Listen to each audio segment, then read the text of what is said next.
Are you noticing changes in our country you find troubling? Do you feel unsafe and at a loss to remedy these fundamental shifts? Have you found the book Go Free by Jason Kuna? The Go Free method provides excellent meme curatives and specific language skills to overcome the anti-white psychological warfare being waged against us across the West. Go Free, a guide to aligning with the archetype of Western kind, by Jason Kuna, available on Amazon.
Good afternoon, Hans.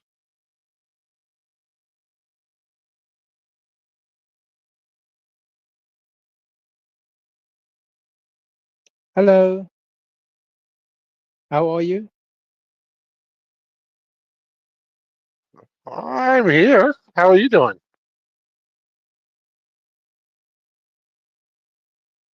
Today is a public holiday. I don't even know what specific day, but yeah, it was a public holiday, some non-white thing. Um, yeah, it was good. Well, I'm glad you had a good holiday at least. Good afternoon, Slots and Mr. Janitor of White Noir. Good to see you guys. Hans, let me send you your co-host invite and this microphone to Mr. Janitor while I go and populate the Jumbotron. Let's see. It's take me too long. Hello. Um, I've been thinking recently about the go Jason Kuna, but the Go Free community, like how it's impacted like just the gatherings and the community part of it, but also like the teaching method of it. Because I was thinking that I wasn't even myself before Go Free. Like I know actually Slots is here. So sometimes or at least like one or two times I've thought of a lot of vagues and people just don't have the right thought chain. So, I mean, because I even brought up, I don't think it's really abstractions, but values that have been like cemented. And I mean, Go Free has changed my life a lot, but um, definitely made myself like myself. So I was thinking the Snickers commercial where it's like, you're not yourself when you're hungry. And I was like, you're not yourself when you're anti-white.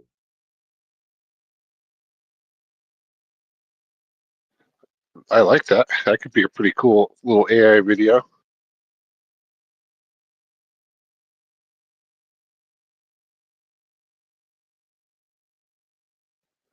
All right, well, let's get the intro out of the way.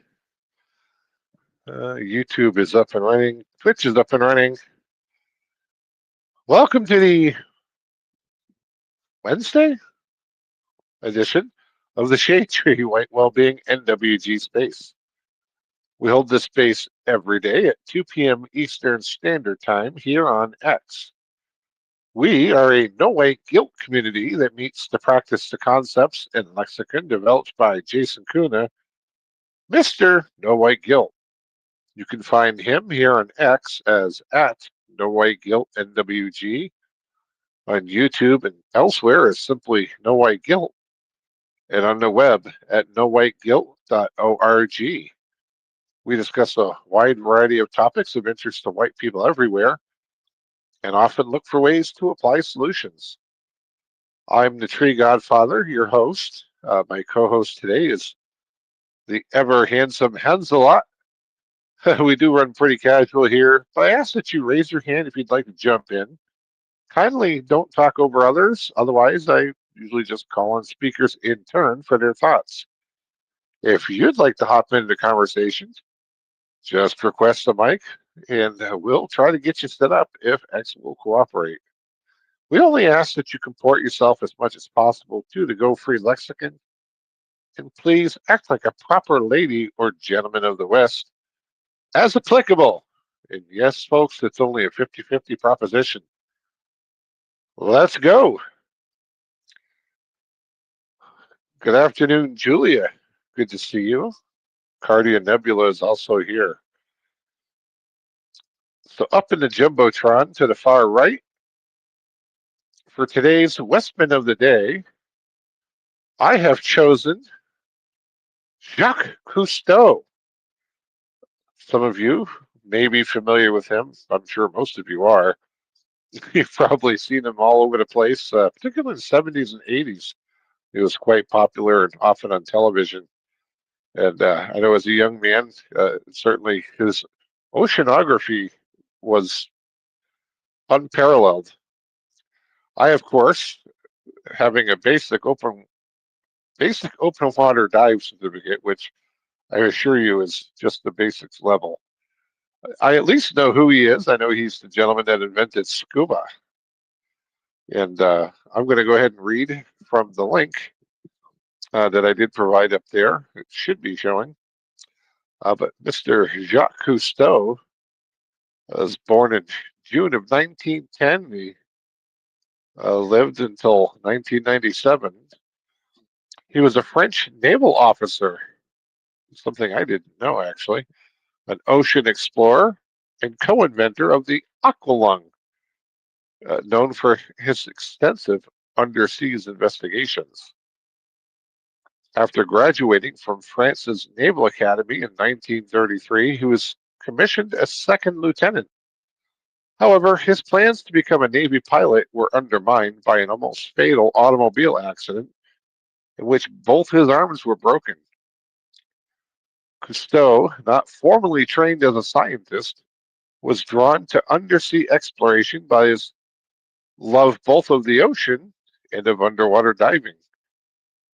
In 1943, Cousteau and French engineer Emile Gagnon, and I know I'm going to murder a bunch of pronunciations here, work with me, developed the first fully automatic compressed air aqualung scuba apparatus, which allowed divers to swim freely underwater for extended periods of time. Prior to that, most dive rigs were connected via hose to the surface. And his big claim to fame with creating the aqualung was a pressure regulator that kept the pressure in your lungs the same as the water pressure outside. Without that, you would have a really rough day, I promise. Cousteau helped to invent many other tools useful to oceanographers, including the diving saucer, an easily maneuverable small submarine, in 1959, and a number of underwater cameras. Cousteau served in World War II as a gunnery officer in France, and later was a member of the French resistance against the German occupation. He subsequently was awarded the Legion of Honor for his espionage work. His experiments with underwater filmmaking began during the war. He was also involved in conducting oceanographic research at a center in Marseille with French naval officer Philippe Talliez. When the war ended, he continued working for the French Navy, heading the undersea research group Toulon. And you can certainly read much more about him in this article. But for now, we'll go around and, in case you're wondering, no, I did not pass French class in high school. My friend Mr. Hans, what do you think?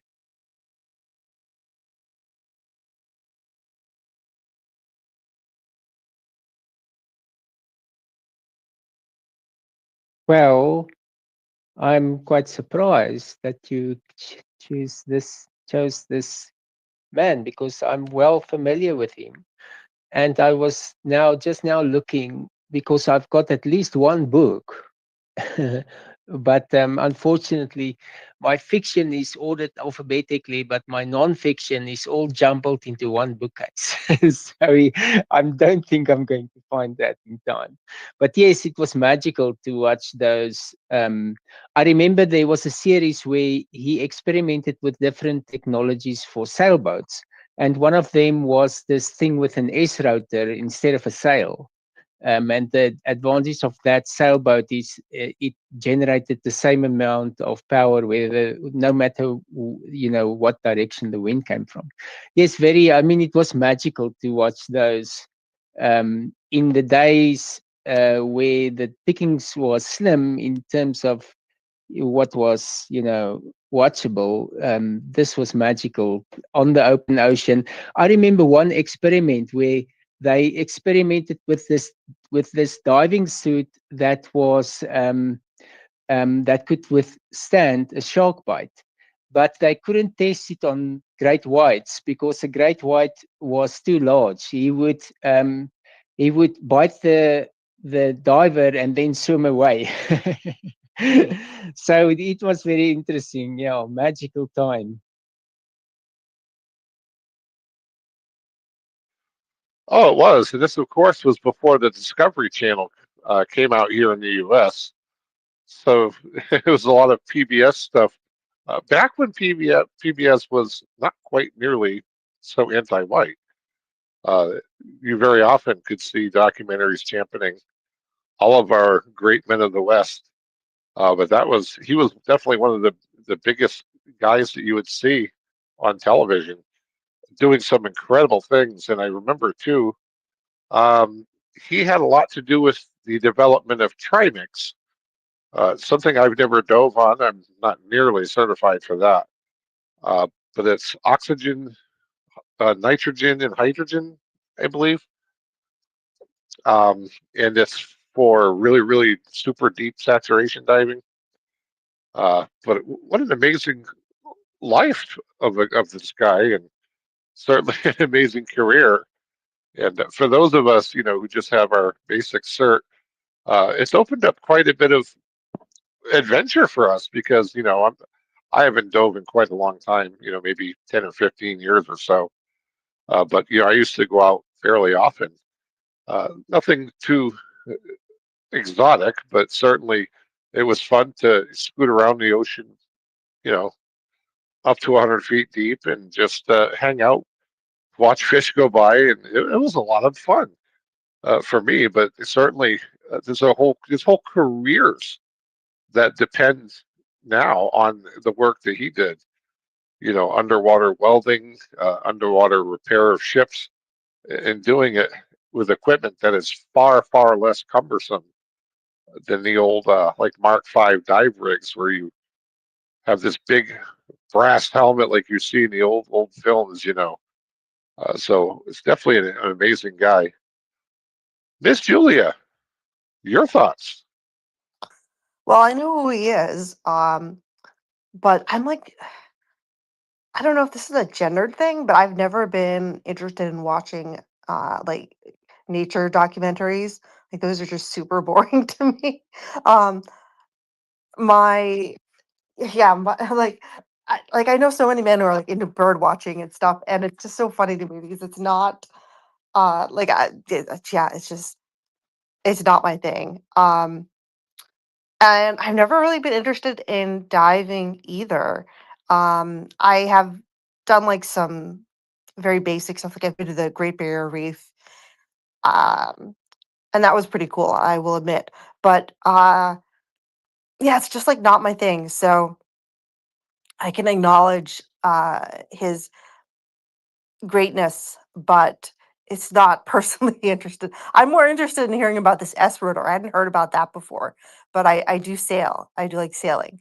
So Yeah, I don't know. Like it seems kind of like passive and voyeuristic, which is just, yes, not kind of not my thing. But I'm glad there are others who are exploring these things. No, it's actually a very good answer from you. And it's perfectly fine to admit that different genders, find different things interesting. And as I listened to the replay of, was it yesterday's space or the day before, and some of the stuff that Hans was talking about, I know I had mentioned many times that, I think schools today treat boys like defective girls. And one of the finest examples of that I can remember from my own schooling was having to read The Secret Garden. It was a book that totally did not interest me in the least, and I struggled, because of course, boys, there are things that we find much more interesting than girls, and vice versa. So that's certainly a valid point. Mr. Hans,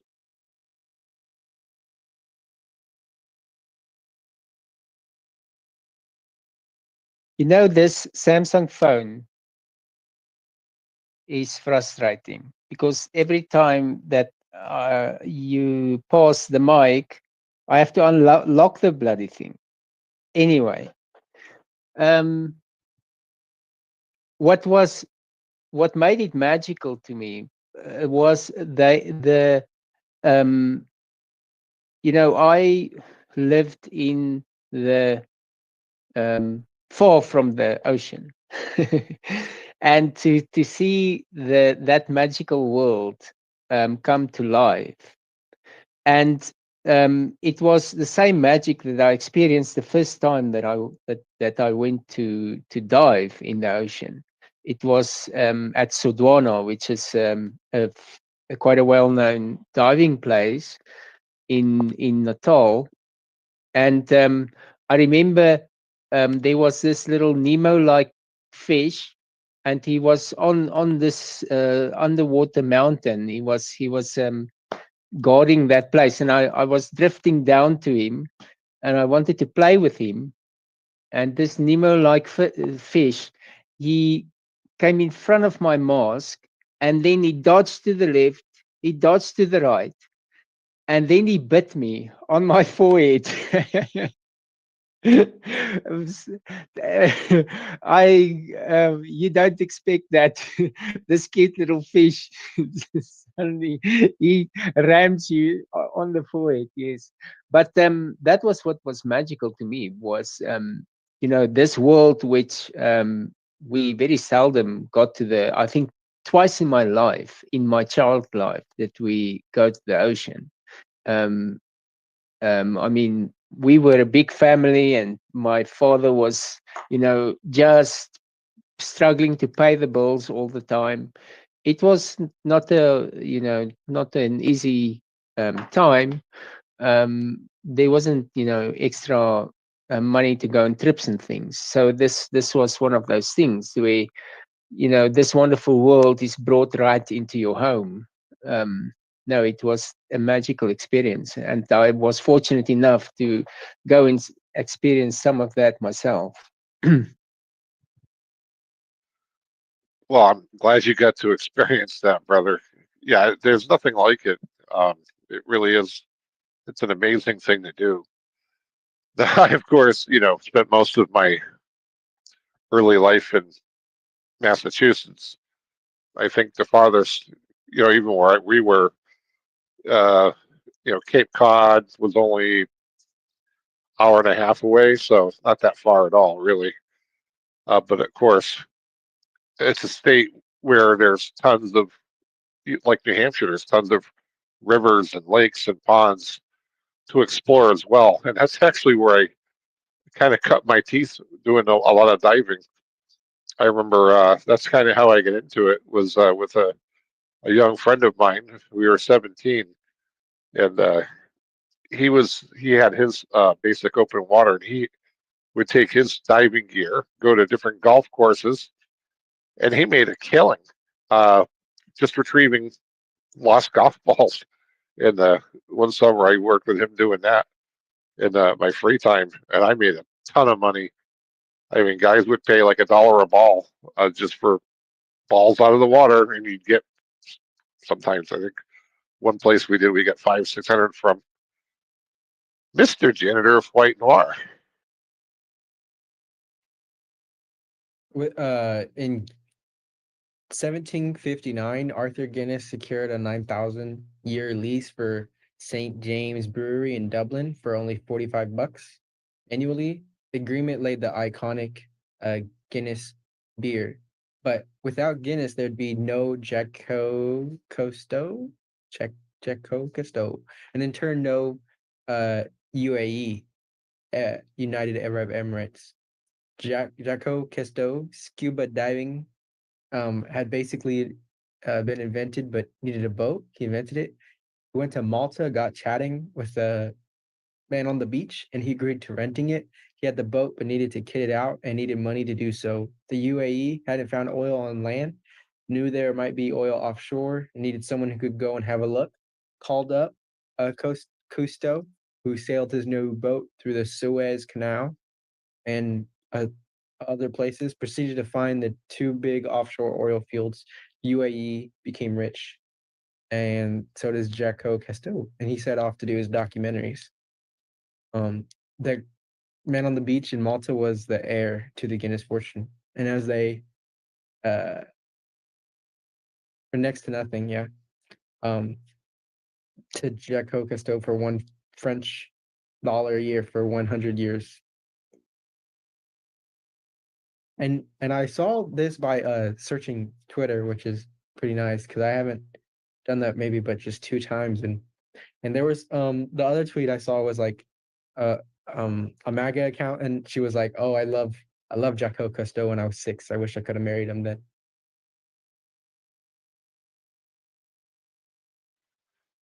Quite a story, isn't it? Jacques Cousteau being responsible for a whole country being created.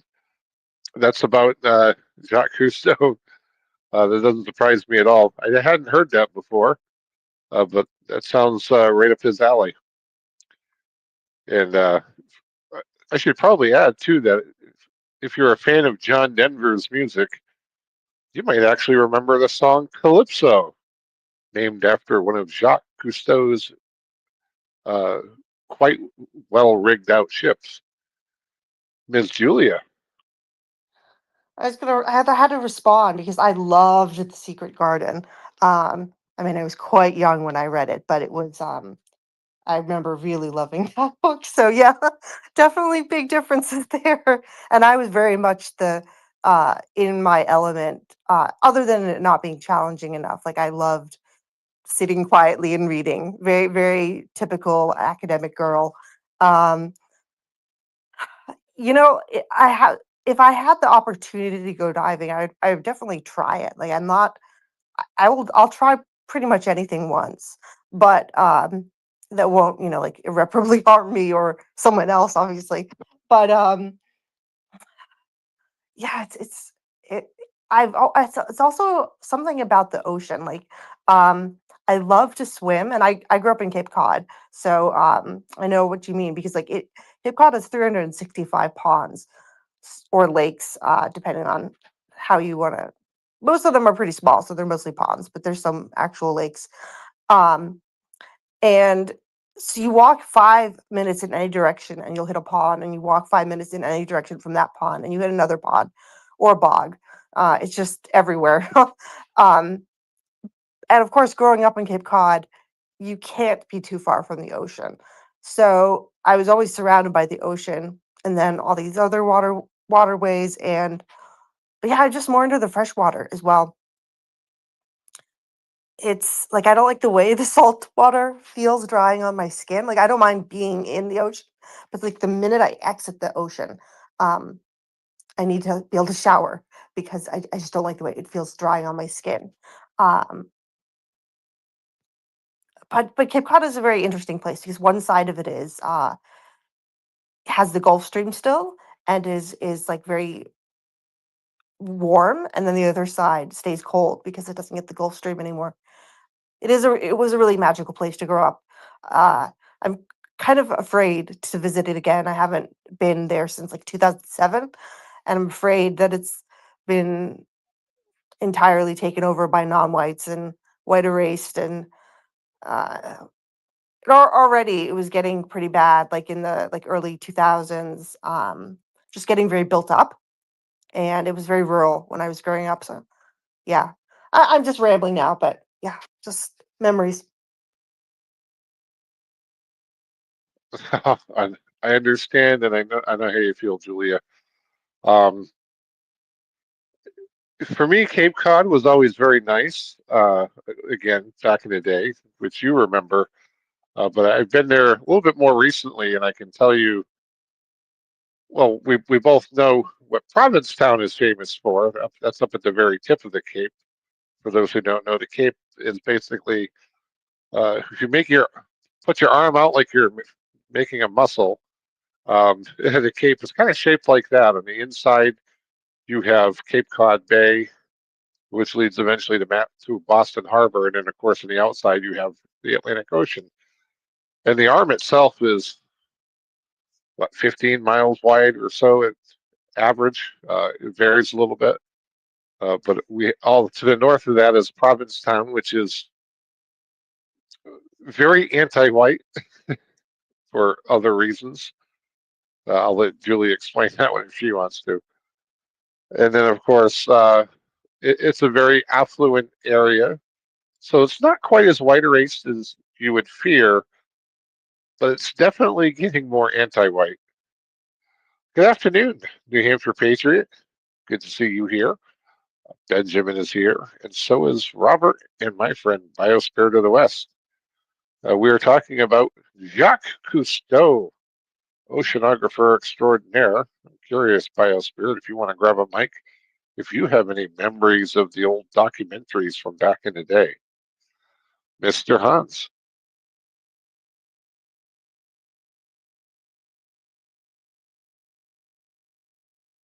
I'm trying to see if I can just nuke this lock screen nonsense, but it seems like this Samsung is highly secure and highly interfering with my personal harmony. But anyway, yes, I must say I I never heard about the resistance part of his life story. Um, so obviously, if he was not white, that would be all you hear. Every episode would begin with, and that time where I was victimized by these evil white people. It's all coming back to me now as I sink into the deep. Yeah, yeah. Anyway, it was also. It seemed like a very healthy lifestyle. I'm quite surprised to hear that he had, some health issues.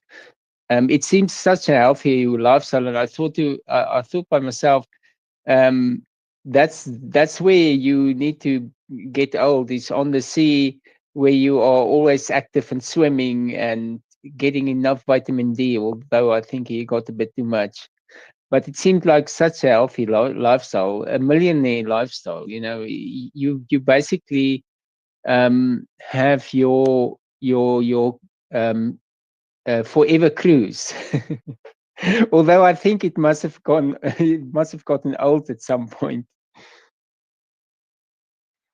I always pictured him as kind of the type who would have been quite comfortable being Captain Nemo um, and living that lifestyle. If you've ever read the book or seen the old film, I can totally picture him just getting away from humanity, having lived in a submarine. But alas, he did apparently spend some time on land. Uh, cool Papa J is here. Triple A. Welcome to you guys, Mr. Biospirit of the West. Yes, I do remember the Jacques Cousteau shows. It seemed to me like it was always on the weekends, and we would watch that along with Hee Haw and what were some of the other things? That sports show where it was the race cars and the downhill skiing, and that thing was always on the weekends. So yeah, Jack Cousteau was part of my growing up, definitely. And I just wanted to mention what you were just saying, Hans, of the forever cruises. Those actually really exist now. The cruise lines are offering to us old folks that if you want to have a berth on the cruise lines, you can just cruise around the world for the rest of your life and go to the buffet line. So they have built-in passengers that are on their ships that they know are always paying customers, and then they don't have to fill as many of the cabins for these cruises. So if you get older and you want to do that, you can just be on the seas forever and ever. Yay.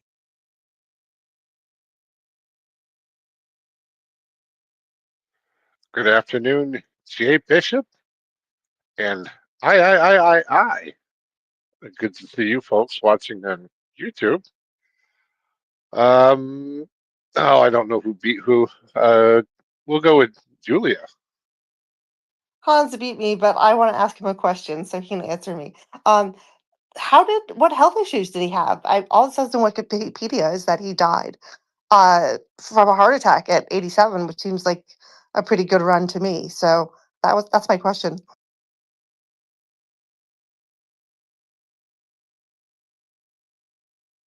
Well, I didn't know about it, but Three Godfather said he started life with his both his arms were broken in an automobile accident, and he had to do some rehabilitation to almost fatal accident as a Navy.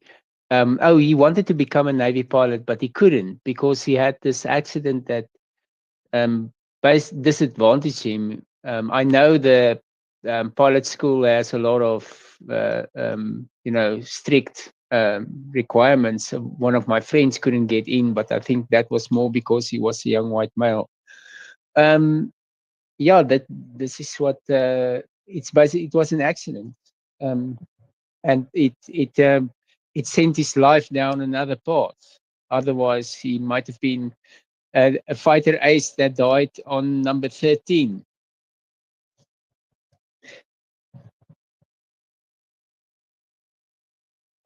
I can tell you that from the broken arm, she got peripheral polyneuropathy.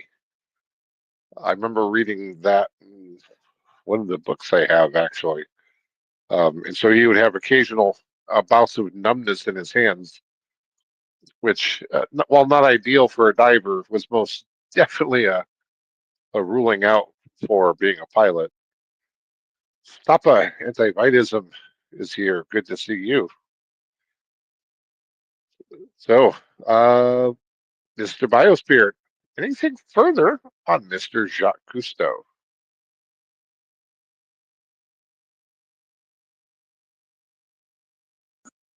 Well, I think that he gave quite the air of romance for young men to do diving. I think that show really was a catalyst for so many to learn how to do diving. I always wanted to do it, but I couldn't because I have epilepsy, and so when I signed up for to go learn how to do diving, they said nope, you can't go. So I've only done you know where you just have the little air thing going up to the surface when you're faced in the water, and that's the closest I've gotten to doing diving. But I don't really have anything else to say about him, but I always wanted to go to the Galapagos Islands because that's where he always seemed to go so often on his show, seeing the turtles and the iguanas and all of that. Yeah. That's called a hookah setup, where you're attached with a hose and a regulator and all that is up top. Yeah, I can't say I ever got to go anywhere super exotic to dive. Unfortunately, that just wasn't in the cards, but I did enjoy it. Mr. Hans. I just want to express my deep disappointment with the modern cruise. Um, what do you call it? Menu, because we went. It was, I think, 2019. We went on an MSC cruise with the school, my son's school, and don't have a lot. I eat almost anything, and I don't mess around. Because at the time I was also running a lot, but on the MSC cruise was the first time in my life that I couldn't finish a hamburger. I tell you, those breads were completely tasteless. They were like polyurethane foam. I couldn't finish the hamburger.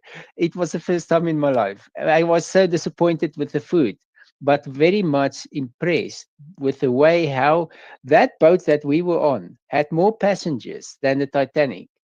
And the whole thing was geared to process passengers like an assembly line. That was what the cruise line was good for. But I'm not at all excited for the lifelong cruise. Thank you, but no thanks, Boy Spirit. It's ironic you mentioned the Titanic. Even the third class offerings on the Titanic were probably first class on most boats today. That was back when, of course, we everything expressed our Western norms, and of course, the Titanic was the pinnacle of that, which of course also ties into Jacques Cousteau as making it possible to find it even. But Mr. Biospirito S coming in. I was just going to say back to Hans that I totally understand about the hamburger, because when we were on a family trip to London in 1979, we went to a hamburger place in London, and my grandmother, who my entire life, she always finished everything on her plate. She was one of those people that she never left any food on her plate. But we went to this hamburger place, and we all had hamburgers. And my grandmother took one bite of it, and she put it down, and she got this look on her face, and she said, "I'm not eating this," and she pushed it away. So I know what you mean, Hans. That's the only time my entire life my grandmother did not eat what was on her plate. So I understand. Ms. Julia. I guess I'm very lucky. So I almost went on a cruise once when I was pregnant, and I I unfortunately miscarried, but I didn't want to fly during the pregnancy, and so but I needed to get to Europe, and so I was thinking of taking I believe it's called the Queen Mary, which is a very fancy cruise line. Um, but it's not something I could really justify otherwise. It's the thing is, I don't like any type of like tour guide type thing. I like to do things on my own, and I hate being like part of like a big crowd that's ushered along an assembly line, which is a great way of putting cruise ships. That's just so not my style. Um, but you can do it a little differently on the really fancy ones. But yeah, I still wouldn't want to like live on it. I might live on my own ship, like although still, yeah, no, I'm too into like mountains and streams and things. But occasional trips on my own boat. But yeah, not a cruise ship. But I got pretty lucky. My parents did a Caribbean cruise. It would have been in the '90s, and the food was quite good. Uh, Otherwise, I remember being just pretty bored because it's very geared towards adults. I think I was like 9 or something, and all there was to read was romance novels. So that's when I got into romance novels at 9. Um, of course, not all of it was of interest to me at the age of 9, but that's literally all there was to read, like that and magazines. So I just read a lot of romance novels. Oh, and I did some swimming, but the food was good. I don't remember what cruise line it was, but it would have been probably something pretty nice because my parents were doing well at the time. But yeah, I also went on a nice cruise. We went on a family cruise like along the Rhine. And that was pretty nice, and that was much smaller, obviously. But a huge cruise like what Hans described, that sounds horrible to me. I don't remember how big the one we went on, but it was. Let's see how many. If I can remember how many flights there was, I think it had. I mean levels. So I think it had like 7 levels, which is not that big. So I'm assuming the one you were on, Hans, was a lot bigger. But I'm gonna want to push back on the Titanic. I do not believe that the food in third class on the Titanic was as good as food first class now is, just because of the lack of refrigeration and food from all over the world and stuff like that. Even though the quality of food like that was available and everything was seasonal and fresh and all of that would have been better without refrigeration. Yeah, I just don't think it would have been that great in third class. But maybe I'm wrong. I don't know enough about what the how they kept food for long trips like that time in history. One thing I would like to do if I ever went diving, I guess it's pretty deep, so I don't know if it's actual possibility, is to go down to the Titanic. Um, Something like that would appeal to me.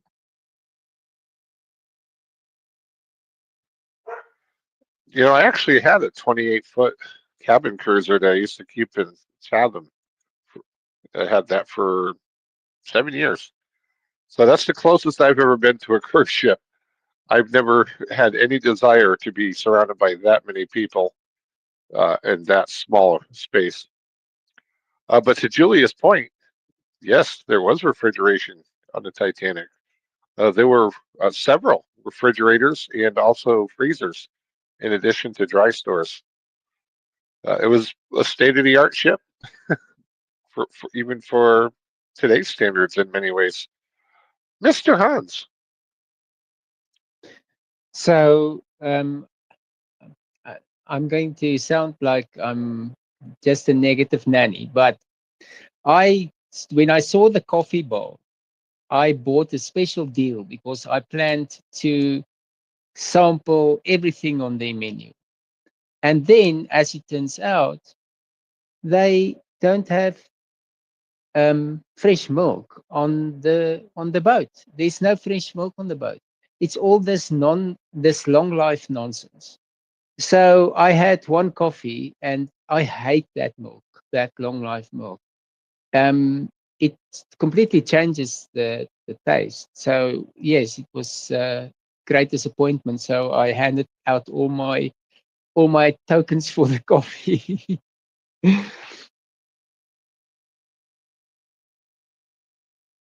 That must have been a rough ride, man. That many days on a boat without coffee. I couldn't do it. Nope, not me. It's Julia. Hans, you would hate Germany because it's standard to use UHT milk, so ultra high heat, long lasting milk, and it does last that long. Like I have some like that I've bought just because it's like I can taste the difference too, but I don't hate it as much as you do apparently. And I get raw milk at home, so I have raw milk, which is obviously the creme de la creme. But yeah, no, like even at most places here, I found a few that aren't, but like at Starbucks, at most coffee shops, they're using UHT milk. And it's so bizarre to me. I guess it's just because it's cheaper, um, obviously. But Yeah, it's shocking to me as well because it also foams differently. I don't know if you've ever used an espresso machine or anything like that, but or watch someone do so, but it foams a little bit differently. UHT milk versus even between raw milk and regular pasteurized, but only good for like a week or so milk. Um, yeah, it has a different consistency. So it's not just the flavor. There's other effects too.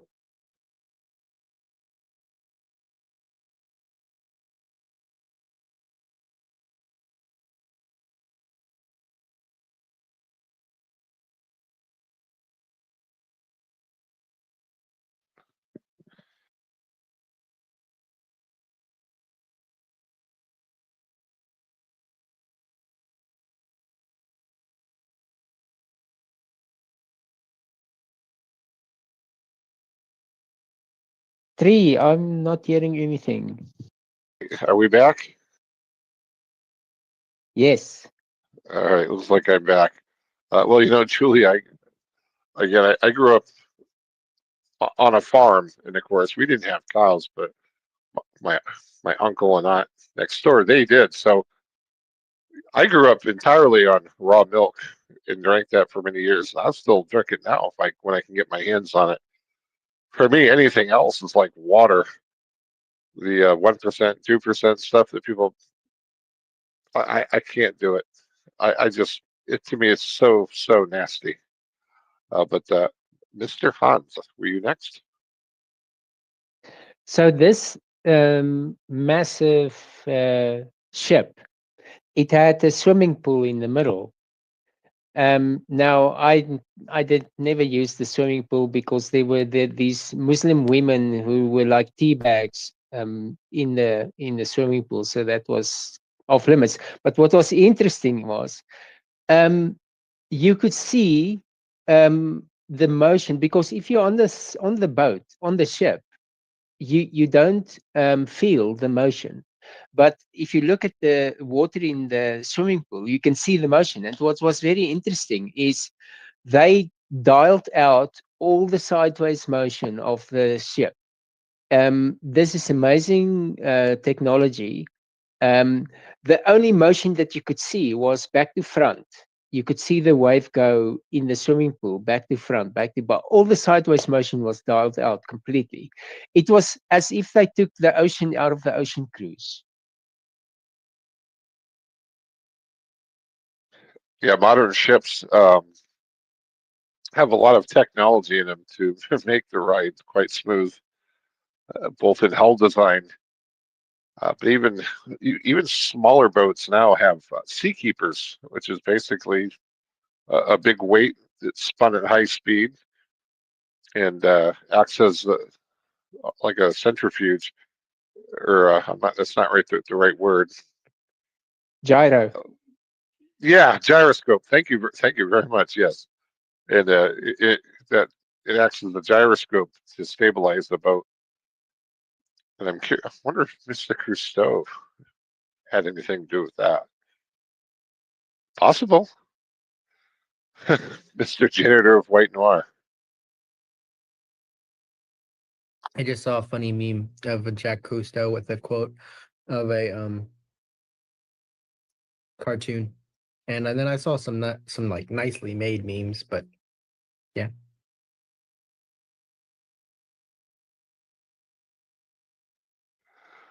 All right. Well, I guess we'll move on to the next topic. Not quite so fun. Uh, for those who aren't aware, there was another shooting event at an ice facility this morning. And this is a release from Cash Yap, who says this morning, just before 7 a.m. local time, an individual fired multiple rounds at a Dallas, Texas ice facility, killing one, wounding several others, before taking his own life. FBI, DHS, ATF, and ABC are on the ground with Dallas PD and state authorities. While the investigation is ongoing, an initial review of the evidence shows an ideological motive behind this attack. Yeah, no shit, right? One of the unspent shell casings recovered was engraved with the phrase anti-ice. More updates will be forthcoming. Of that I'm sure. These despicable, politically motivated attacks against law enforcement are not a one-off. We're only miles from Prairie Land, Texas, where just 2 months ago an individual ambushed a separate ICE facility targeting their officers. It has to end, and the FBI and our partners will lead these investigative efforts to see to it that those who target our law enforcement are pursued and brought to the fullest extent of justice. Thankfully, no law enforcement personnel were injured. Please pray for the injured and deceased, who were, of course, all illegals, minus the gunman, who is, as far as I know at the moment, unidentified. Mr. Janitor. I had replied to two of these tweets earlier, and I found the suspect was well, he killed himself. And I said to one person, they said it was one man. Well, I used the GPT. They said it was one man. It's never one man. Anti-whiteism arms the future killers. One pulled the trigger at ICE, but it is the anti-white regime loading the gun. And anti-whiteism breeds proxies and drugs and degeneracy in outlaw circles. The gun at ICE was pulled through that collapse, but it's the doctrine of anti-whiteism that made it fire. Because I saw one person saying it was like that some rhetoric or something, and so I applied to that with the first one, and the second one it was replying to someone that the shooter, his family loves pot and heroin and cocaine, and the sister is gay in the gay community and outlaw biker community. And then they were like suspecting that maybe that's where the shooter got the gun from the gay sister. Oh, I appreciate that update, and that was an excellent response to that. And very correct. Yeah, this never a lone gunman. It's always a whole group of anti-whites that enable it, provide support. So that was a very astute observation.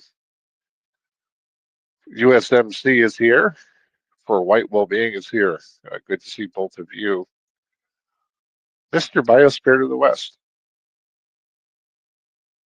Yes, I give clapping hands to Janitor of White Noir also for that post. That was very well worded, and I'm curious if you ran that through the GPT processor, because that was really good. I don't know really what else to say about this. It's a daily occurrence now that we're having these attacks on Western kind, and I just don't know what else to contribute to it at this point. It's not stopping. It's not slowing down. It's accelerating, and I don't know that the measures that Trump is talking about putting into place are going to be enough to arrest it. He's also not naming it as anti-white or anti-whiteism, and so he can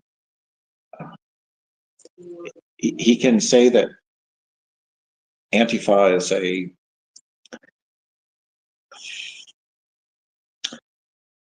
that you can do all of these labels, but then the people who see themselves as Antifa are just then going to call themselves something else and redeploy. So I don't see him doing enough to arrest the moral decay, the moral element of what's going on, and and and like shaming people into shutting up, right? I mean, this is the kind of thing that if he were really serious about putting an end to it, we would stop hearing this stuff 24/7 on the news, on the media. Um, since Charlie Kirk was assassinated, the the talking heads have just gone right back to calling everyone who's not anti-white enough a Nazi. They've they've started calling for the rest of us to be executed just the way he was. So um, I don't see anything stopping or slowing down or being taken care of by the entities in government that are supposed to be doing these and keeping us safe. I'm just not seeing it. So that's my thoughts on it. Yeah, I have to agree with you, Biospirit. We in this community, of course, understand that until you change the anti-white social morality, um, you're not going to really do anything effective long term because, as you said, they're just going to rename, regroup, rearm, and continue on the anti-white terrorism that they've been doing, and they're just getting better and better at doing it. They're also getting bolder. They're getting more frequent at it. It is getting to be a daily occurrence at this point, and I don't see that changing. So on the plus side, I do see more and more people, other creators, other X accounts, as we saw in the OT chat, beginning to pick up our lexicon and adopt it. And I think that that has been a plus, if nothing else. At least we're seeing forward progress along those lines, and I think that that's going to all of this is it's just going to be a catalyst at some point. People are going to have to figure out that we're being attacked because we're white, for not for any of these other abstractions. Other than that, I totally agree with your assessment regarding how Trump's handling it. Very well stated, brother. New Hampshire Patriot, did you have your hand up or did you want to go after Hans?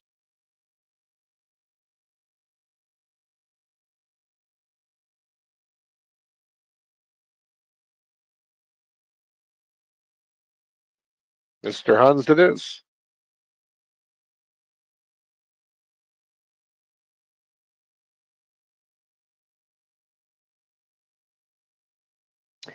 Okay, thanks, Samsung.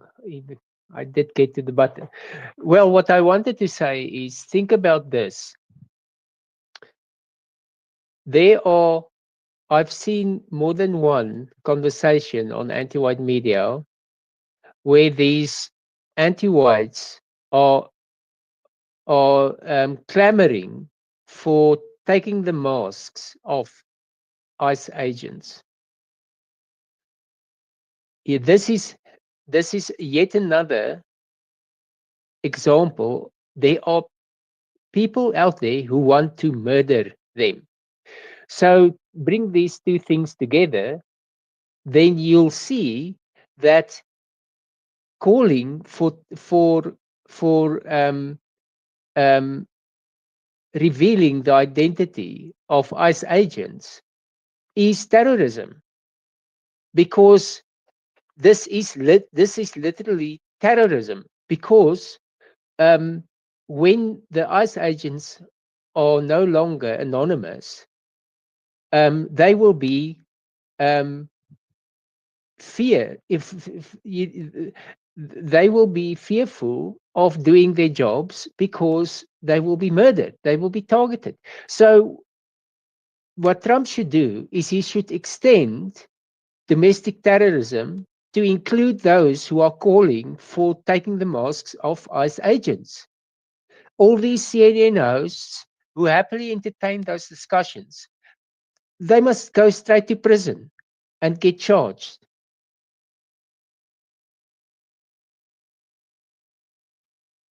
Yeah, I agree 100%.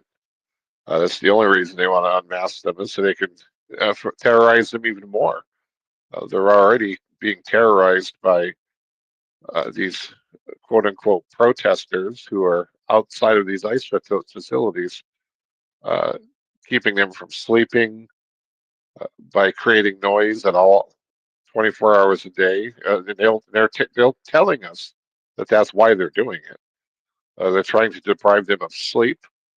They want them unmasked so they can deprive them of their lives at home. It's these people should be arrested. There's already laws that they can be prosecuted under now, and certainly they should be arrested for domestic terrorism. But again, until we are prepared to, or we are in this community, but until Trump and the anti-whites in our government are willing to call it anti-whiteism, they're just going to keep dancing around all these abstractions. And I'm fearful that more of our, immigration enforcement, law enforcement officers are going to lose their lives. They're going to quit because they don't want to get shot by some anti-white terrorist while they're trying to do their job to just support their families. Mr. Hans. Well, I think there's a lot of energy to get things like this done now. While the recent tragedies are fresh in people's minds, there will just be a lot less resistance. They can do a lot of stuff now, and that's one of the things they will be able to do. And this Antifa thing, I think, can cause real harm to um, these um, these horrible network of content creators, because once you label them with that, they lose their payment providers.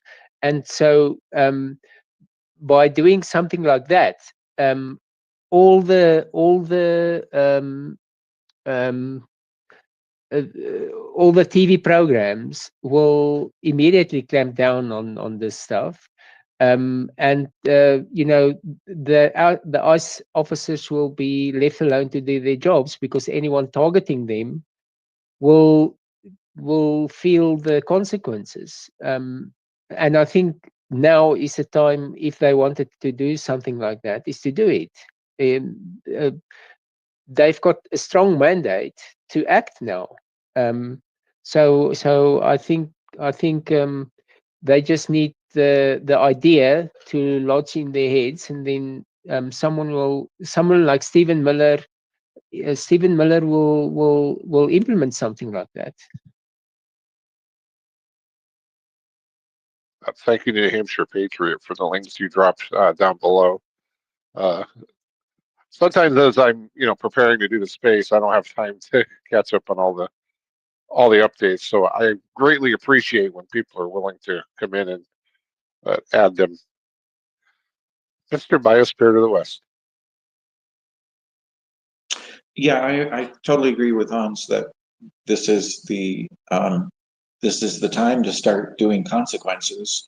And as we've seen, this administration is very, very short on the consequences happening. Trump himself even sent or did a social media thing to Pam Bondi saying, hey, how come no one's been arrested? How come no one's been indicted? How come nobody's in jail?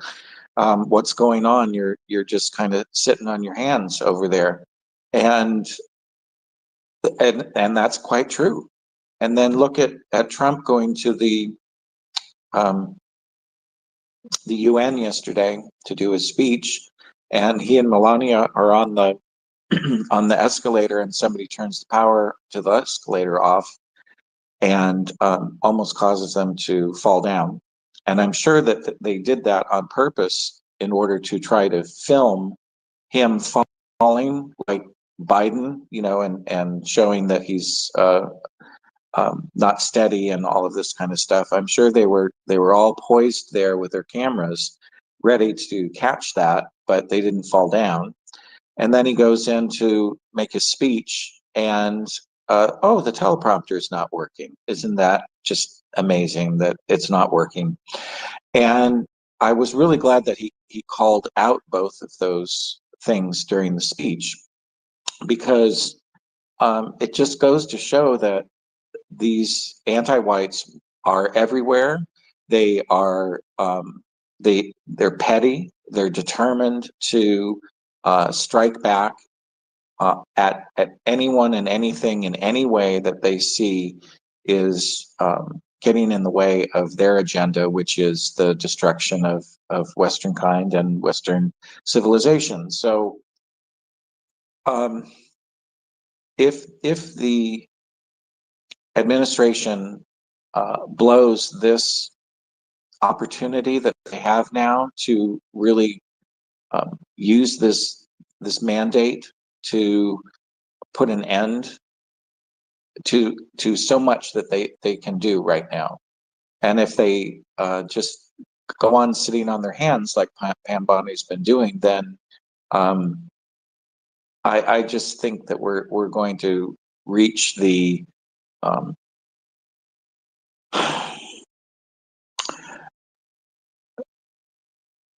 we're not going to see our destiny again. Okay, I mean this has to start happening, or things are really going to fall apart very, very rapidly.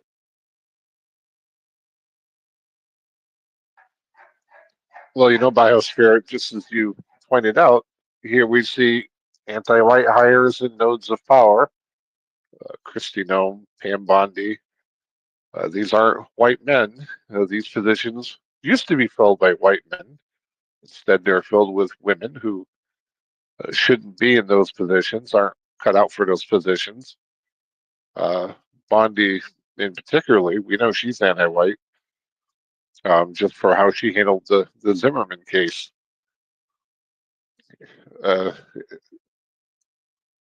I'm grateful Trump, he absolutely roasted the whole escalator escapade and the lack of the what do you call it? You just said it. The help me out here. When you're at the podium, he's looking at the Teleprompter. Teleprompter. Thank you, teleprompter. And he absolutely roasted him for it, and he should, because as you said, as we've talked many times, anti-whites are in all nodes of power. They're in every little facet, in every little nook and cranny, and they will constantly do whatever they don't care about losing their job. Anything. They're out there to further anti-whiteism. They're not worried about getting fired for not setting up the teleprompter correctly, or for tampering with it, or turning the power off on an escalator to try to embarrass the sitting president of the most powerful country in the world. They don't give a shit about that. They want to further anti-whiteism. Mr. Hans.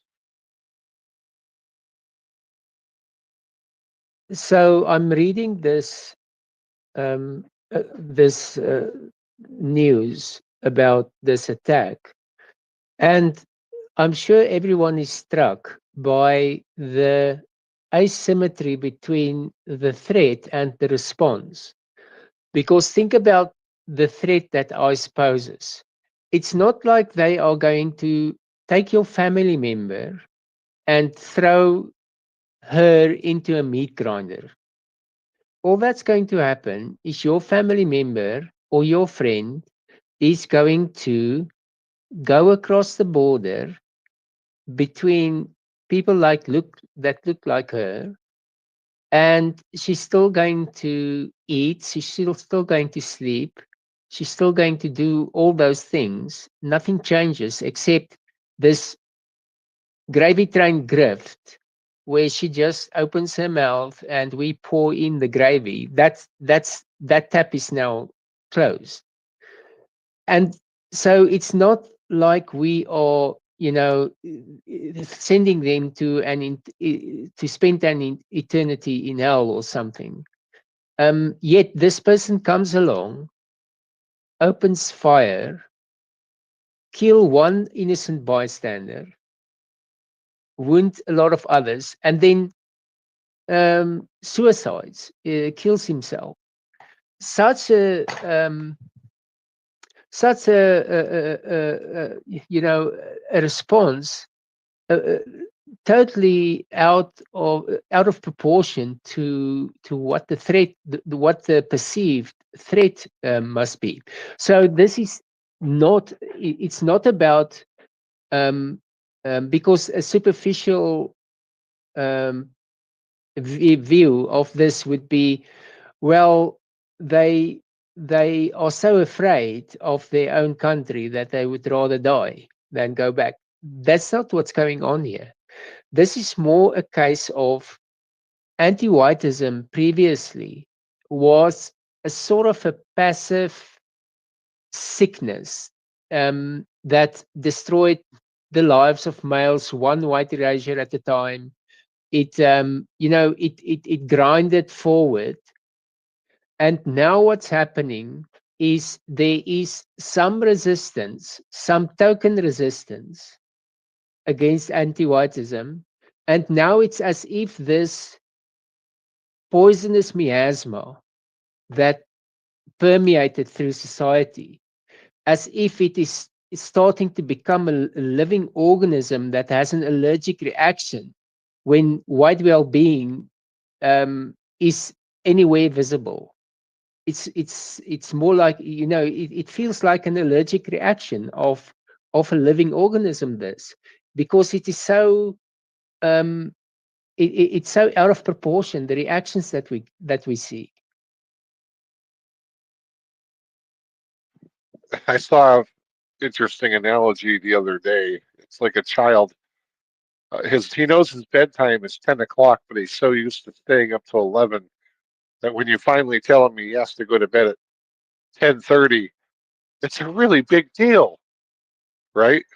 And that's kind of how this is, how they're behaving. And then, of course, you have the meatheads on the right celebrating that all the people injured are these illegals, which I don't particularly find funny either. I don't want anybody harmed, whether it's our officers or the detainees. And of course, they're going to go out there and celebrate it, which of course is a giant black eye on our cause. It just makes us look like shit. So that kind of is irritating me too. And the other part of that too is because they're detainees, they're in our care and custody. We're responsible for them. So there's a very real repercussion that's going to happen because these families are going to sue the living snots out of us because their family member was killed, and it doesn't matter by who. They were killed in our custody. We're going to have to foot the bill for that. So we're harmed in yet another way. Mr. Janitor. Who brought up the whoever did bring up the Trump, and then the recognizing that, oh, it's everywhere. That I was thinking when that point of people discussing like Democrats, and how Hans has goes in there and says anti-white uniparty, and I was like, yeah, that's totally like anti-white oligarchs and anti-white regime, and yeah, that's what I was thinking about that. But then the other thing about the shooter, I was just trying to connect that to another thing about the anti-white narrative being an omission of lies and truths, being like truths and an omission or something like that. Because the he's going in there and shooting people, and I didn't even know that people were celebrating or anything. I mean, it makes sense, but that's yeah, not great.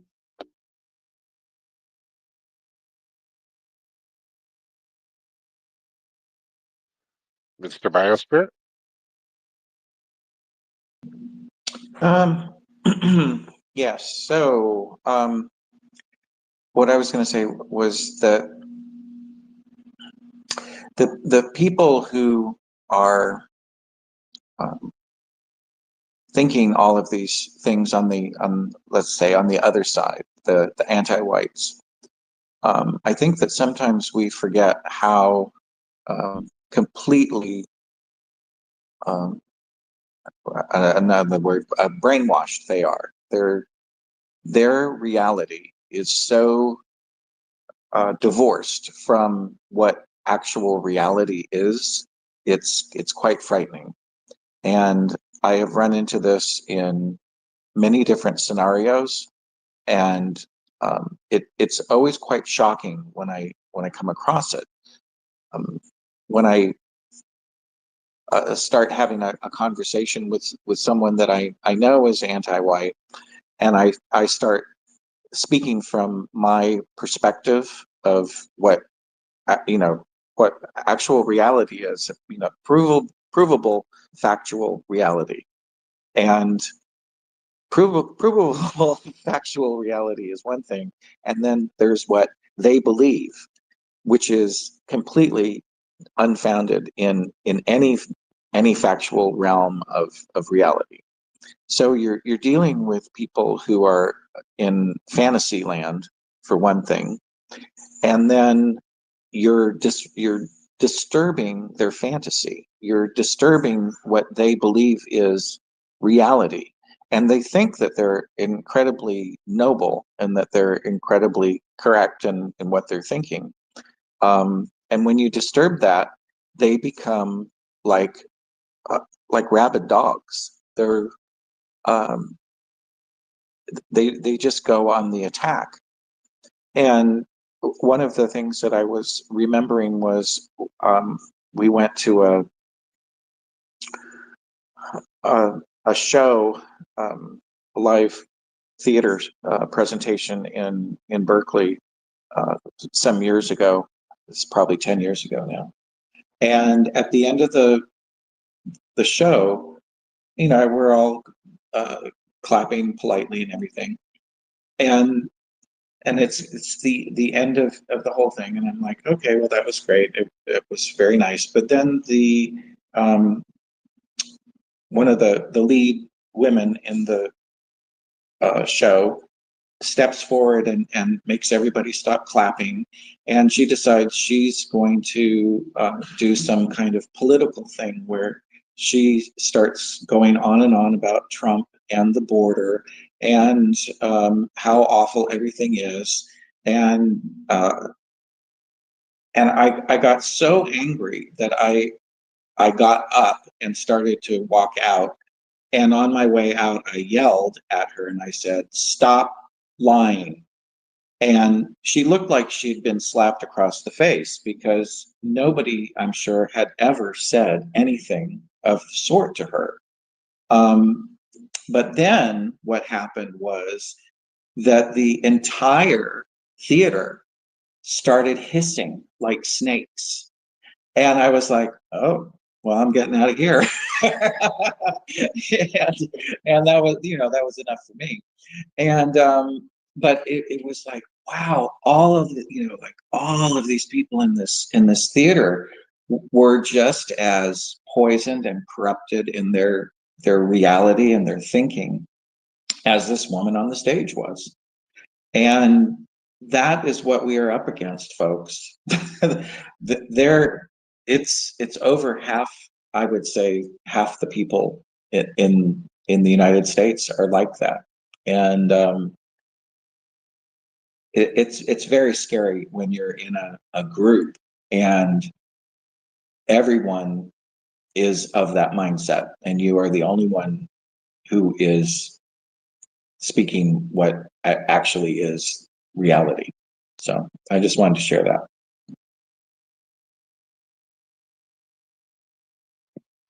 Well, good afternoon, Satoshi. Stumbling into VV. Brother, I can tell you, I have been in that situation more than once. And as I have said many times, and I will reiterate, anti-white whites are our biggest problem. But of course, we in this community understand we've all been raised in the same anti-white cesspit indoctrination. We all went to school where we learned to be anti-white. We've all been exposed to anti-whiteism in every form of media possible: social media, books, magazines, advertisements, movies, television. So, to be honest, for me, it's kind of hard to hate these people. But man, do you ever just want to slap the snots out of them and tell them to just wake up? Can you not see what the living hell is going on? We're being erased, and you're enabling it. I had a conversation in real life just yesterday morning with somebody who I've known for a good little while, and you know, he brought up his version of what a conservative is, and there were some points that I took extreme exception to because I recognize that these are anti-white concepts. Let anybody love who they want to love. Well, that's harmful to Western kind. I think that was one of them. And of course, the immigration issue of, well, if it wasn't for immigration, America would be empty, I believe he said. And I told him, no, it wouldn't. We were doing just fine before we opened the floodgates to all hell in creation and the entire planet to just come here. We used to limit immigration to founding stock countries because these are people that can create Western civilization. And of course, that led to not a very comfortable conversation, I'll say. My friend, Mr. Hans.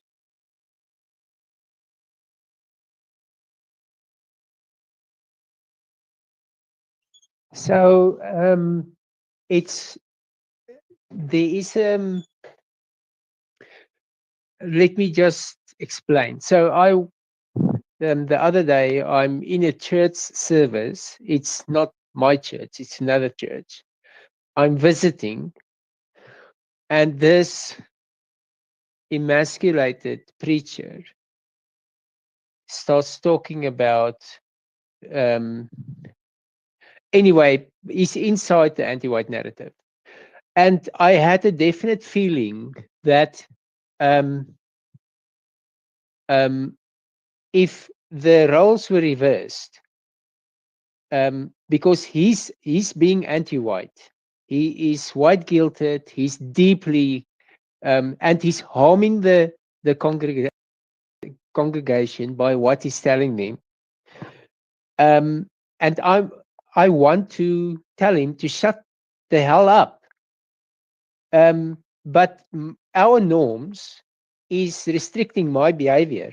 But if the roles were reversed, it would not be the case, because anti-whites reject and insult our norms. They're not held back by our norms of civility, our norms of propriety. They just go ahead and do what they do. So I had a definite feeling that I'm being handicapped by my own biospiritual instinct. I think I've mentioned it before, Hans, but I completely stopped going to church for much the same reason.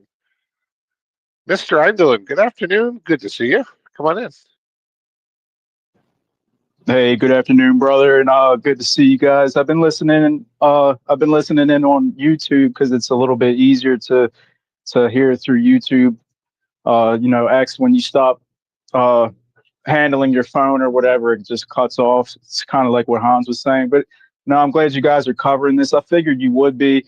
I was listening to this as it was breaking because apparently this happened around 6 o'clock in the morning, and I'm not sure if you guys are familiar with Agenda Free TV. He does a lot of live streaming of breaking news. So, but it kind of goes along with what Biospirit was saying as far as he was he was at this show, and the audience was just uh, I mean, the way they reacted to him kind of trying to speak out. It's just it kind of goes along with what I saw this morning. This news was still breaking. The details weren't out yet. Now it's known that this guy is just another anti-white uh, terrorist attack. But in the beginning, nobody really knew. I mean, we could guess, but the details weren't out yet. And the audience, the chat, it's like 20,000 people watching it. These people are just going on about how we got to do something about this right wing extremism, and we got to it's revenge for Charlie Kirk and all this nonsense. It's like these people. Uh, the shame. There is no shame with these people. They're not ashamed of anything, and they're really delusional. It's just I heard Biospirit say that, and it's just it's true. These people, I don't know. We had talked before about trying to shame these people into the right direction, but like I said, these people have no shame. They're really unhinged, and it was just more frustrating considering what had happened recently with Charlie Kirk and Irina. So I don't know. I saw that. I just kind of wanted to throw that out there because, man, it's frustrating. But I'm glad to see you guys again. I probably won't be able to stay too long. I got to hit the showers and hit the road again soon. But uh, good talking to you guys. Hell, certainly good to see you too, brother. And I'm glad things are going better.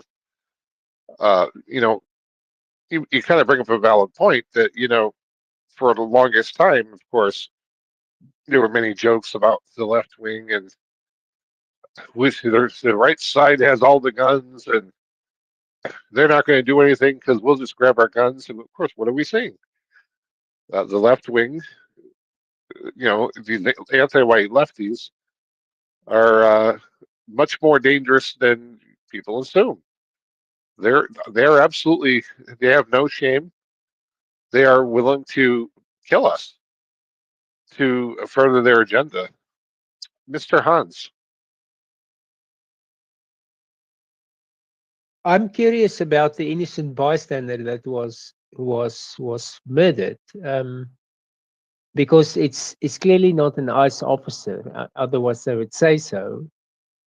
So this sounds like more anti-white narrative. If it probably contradicts the anti-white narrative. This crazed monster probably killed someone who the anti-whites would pretend to care about, and now, because if the shoe was on the other foot, everything would be about this innocent person who was murdered.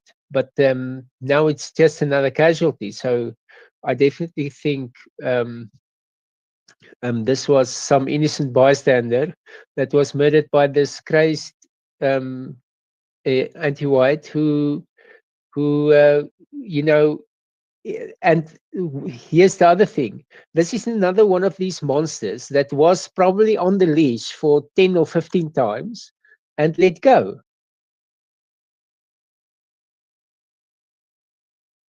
Yeah, I don't know about that, honestly. But I did find it interesting that all the people injured or the one that was killed, of course, are people the anti-whites would normally be championing. So I'm wondering quite a few things.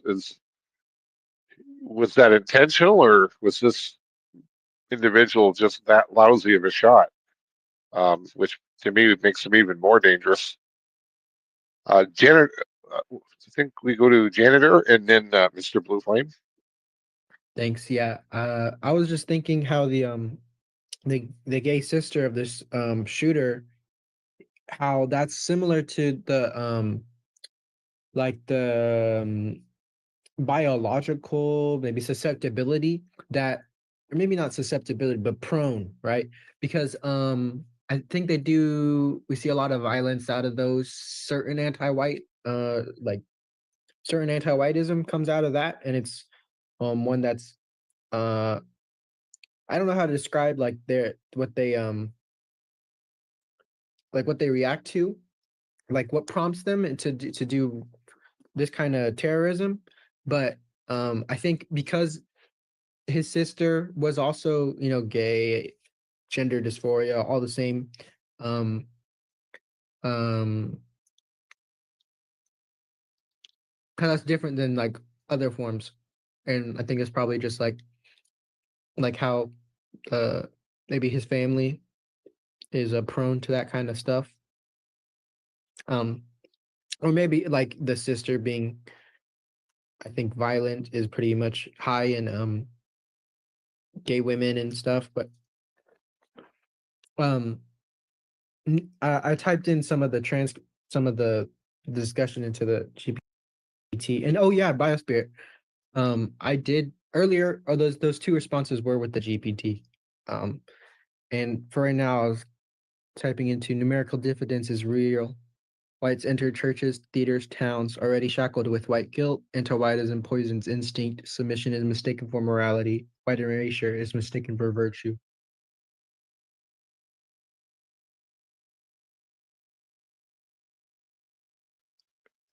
Good afternoon to A Lost Pilgrim's Journey over on YouTube. My friend, Mr. Blue Flame.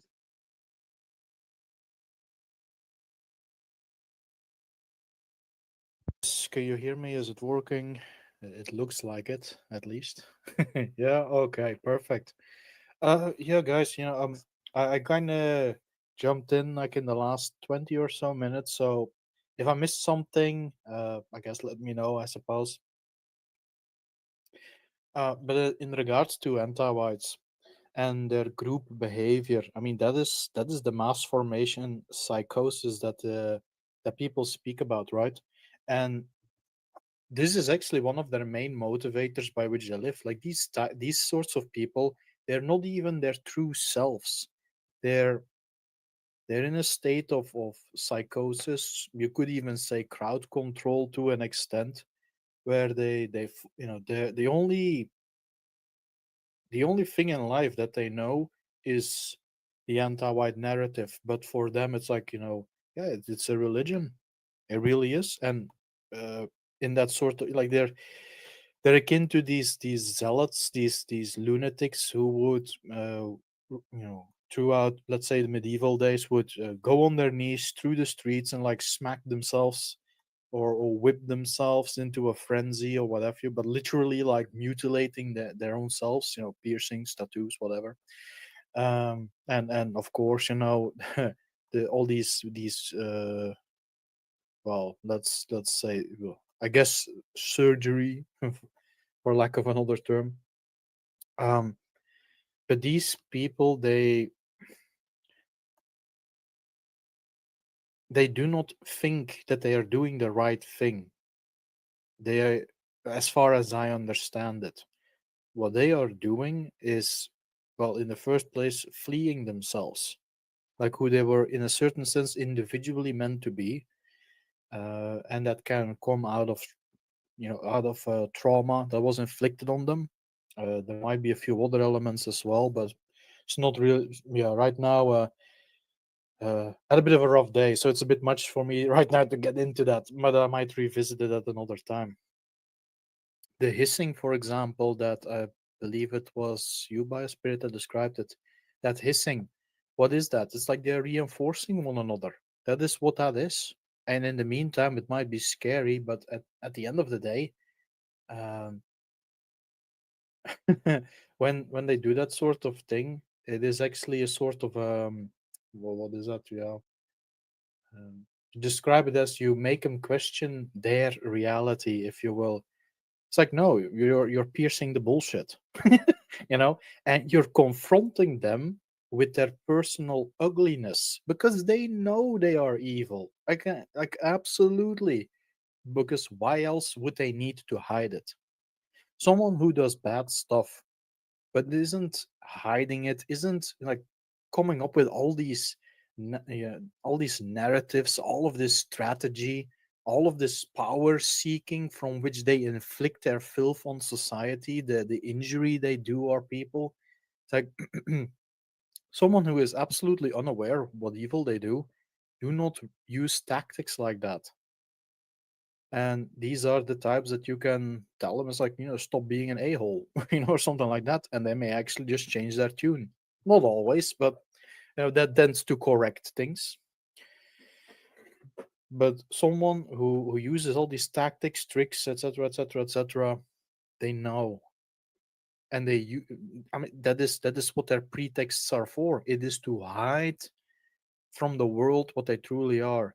You seeing that is a direct call out for justice towards them. And that is what they dislike. They dislike accountability. They dislike responsibility. Why is and one of the reasons for that is that the one thing that they truly are trying to flee is their own, in a certain sense, their own hurt, the abuse they went through, which is the same abuse that they inflict onto others. It's kind of the abused gone abuser. That is what that is. Not everyone that was hurt, as let's say, as hurt as a child, will end up being this way. You can have the choice to be a good person, and these will, and such folk, they bother nobody. They might be in those circles, but as we have seen, not as much maybe as we would like. There are some in these what do they call themselves anymore? I don't know. People who are in these generally anti-white groups who look around themselves and suddenly it's like, am I really the only sane one here? What is this hatred towards whites about, or whatever it's going to be? Right? There's a little bit of that as well, although it definitely gets drowned out. But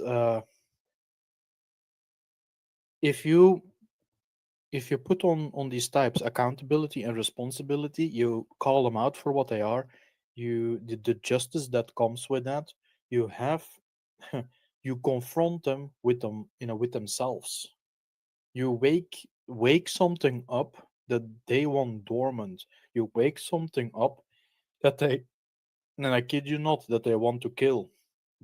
Before someone murders someone else, usually they have already murdered themselves first.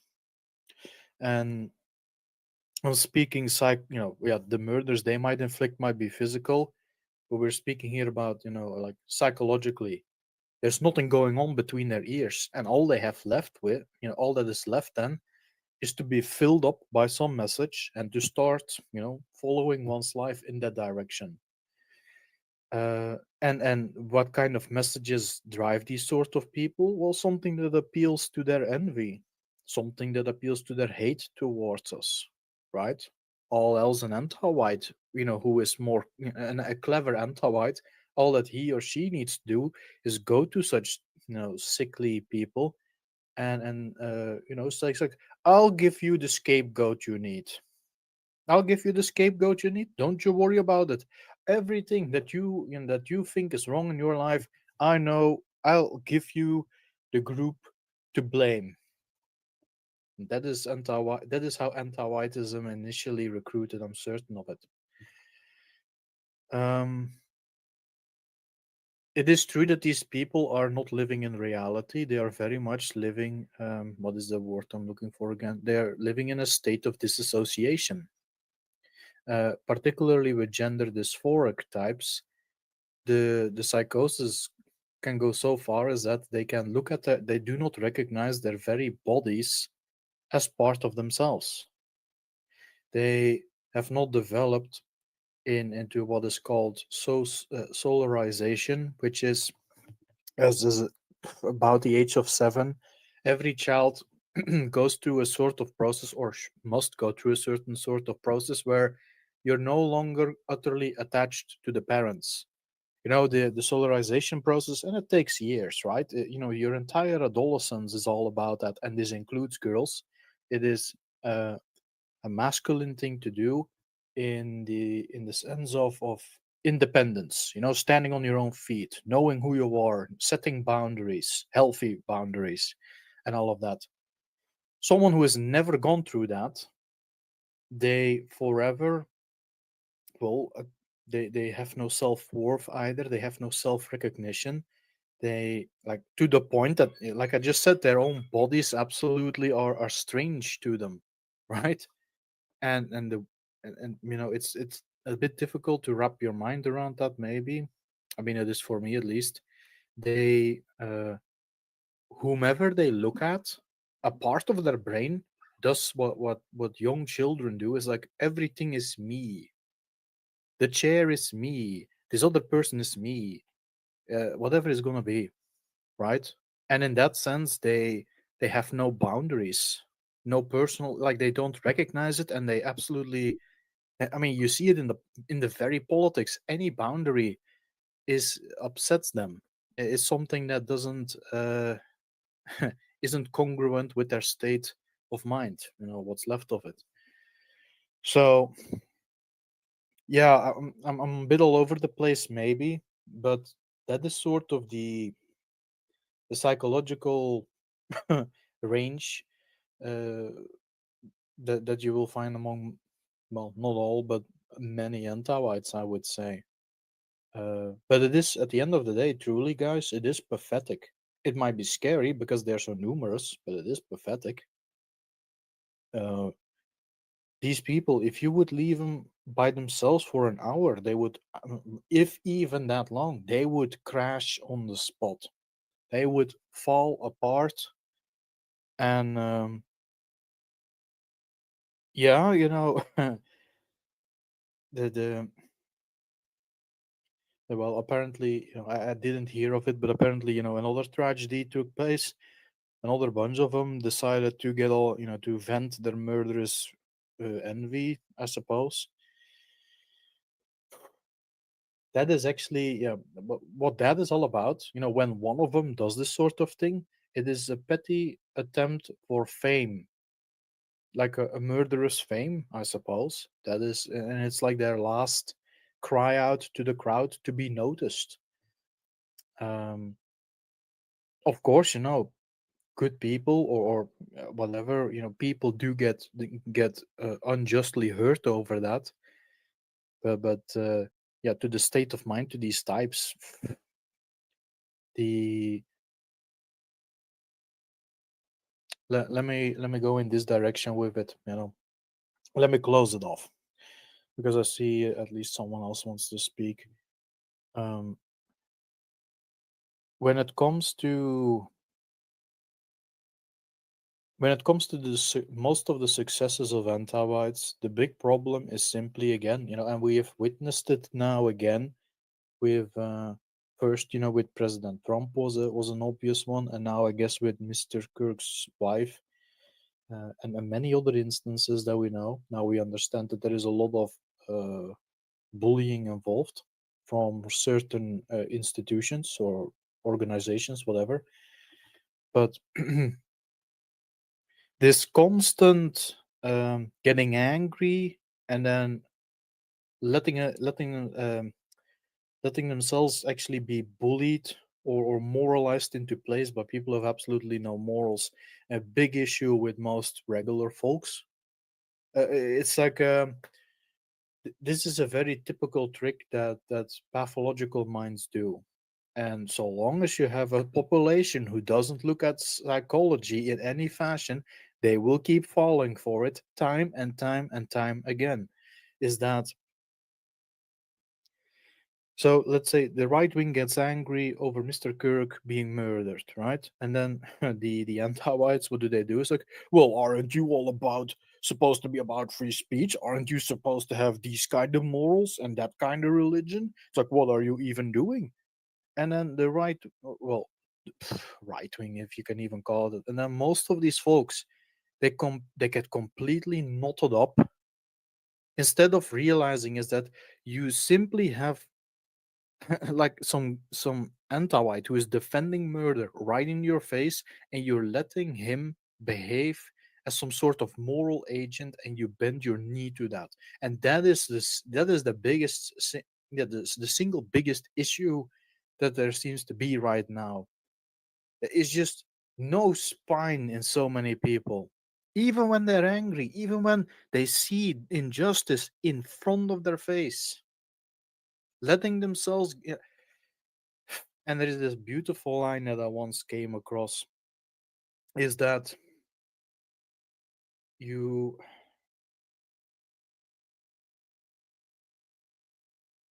ending evil is not the same as sowing its seeds. And that should be like one I personally consider that a curative. Ending evil is not the same as sowing its seeds.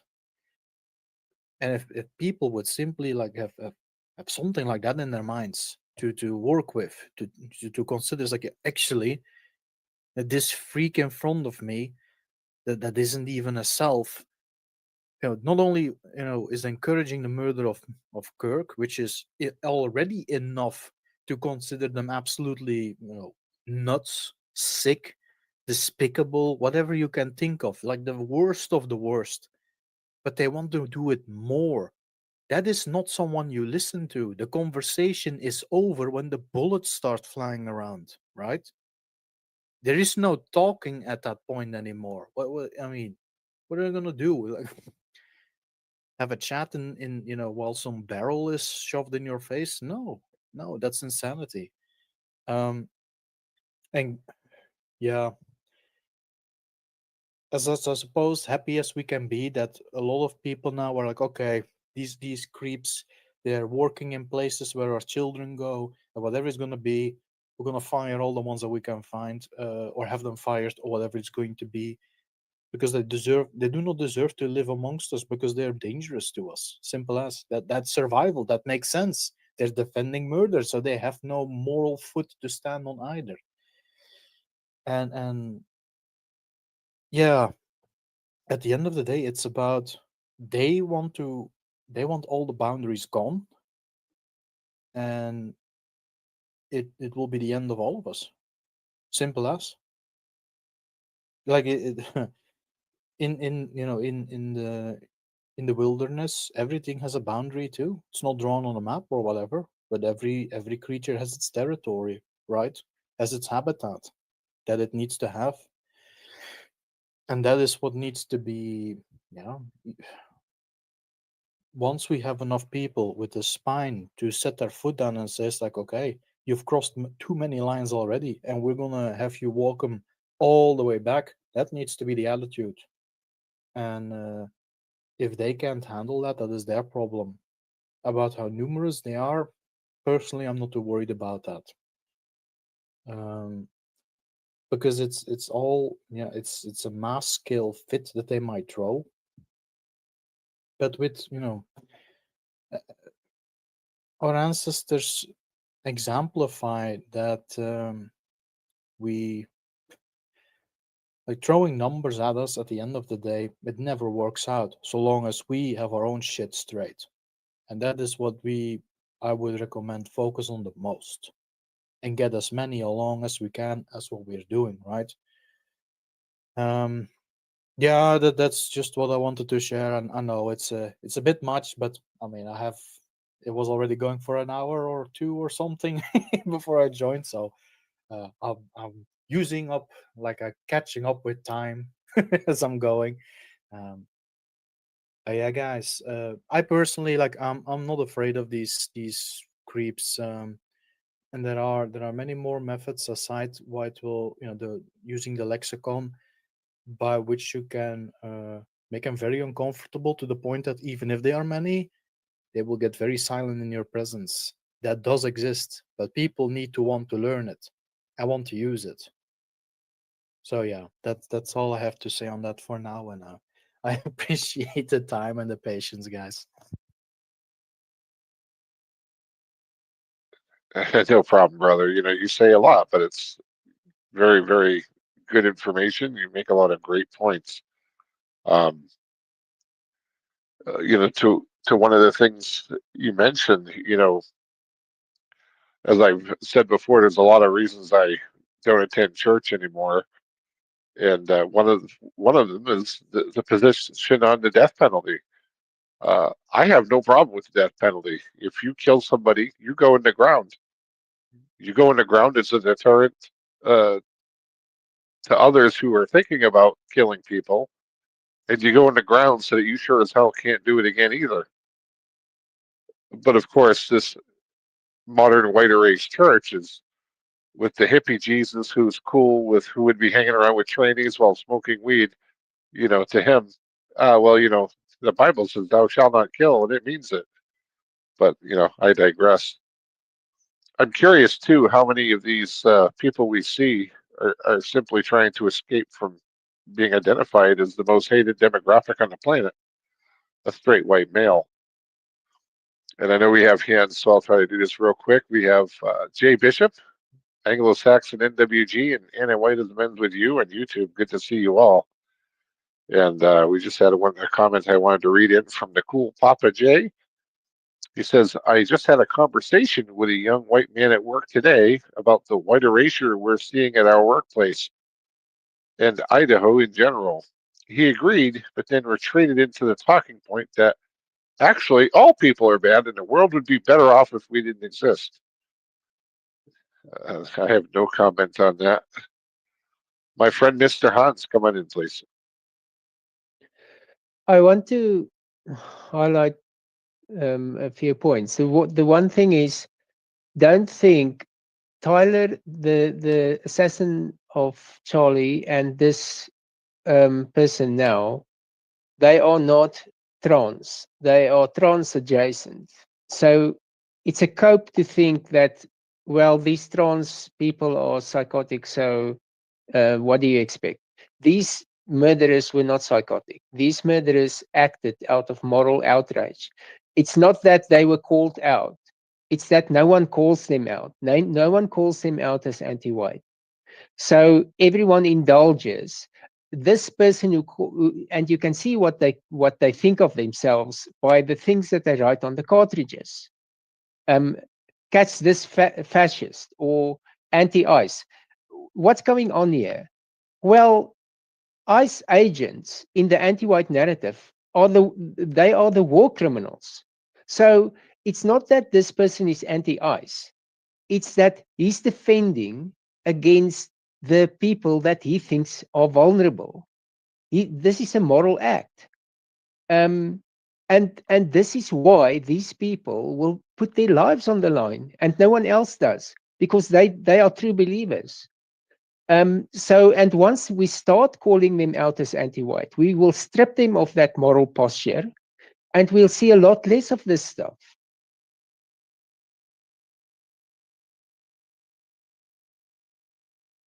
Good afternoon, Nameless One. And Fornell, good to see you, Mr. Biosphere of the West. Yeah, so probably about 15 years ago or so, when I was still living in Berkeley, I was approached by a friend who knew someone who wanted to rent a bedroom that we had for rent in our house. And it was going to be just a few months. And so it really worked out well financially for me. So I agreed to rent this room to this woman who was studying at UC Berkeley. She was here from Germany. And so she moved in, and I would have conversations with her from time to time, and then she started saying that she was going to this trans group, and within like 2 weeks, she had decided that she was trans. She was going to have her body chopped up, and she was just overjoyed about getting rid of her breasts. And I was horrified having these conversations with her. And I said, well, don't you think that you want to talk to your family? And isn't there someone back home in Germany that you would like to talk to and talk this through? This is like really major stuff that you're talking about doing. And she wanted to do it before she went back to Germany, because for whatever reason, this group was like really, really pushing her to do it immediately, and that they knew how that she could get it done for free and all of this, which is another thing that um, here in California, the cities and stuff have it all set up that if you get even just a temporary job with the city, their insurance will cover these horrible surgeries. So thankfully, someone did come that she knew from Germany to visit her, and that seemed to kind of shake her out of this, I don't know, like I would say a trance that she was in, that she had been put in by this group. And she went back home and did not have the surgery, and I was glad that she didn't do it. But it showed me how quickly these groups can influence someone into making absolutely horrific decisions, life-altering decisions. And then the other situation that I wanted to point out was my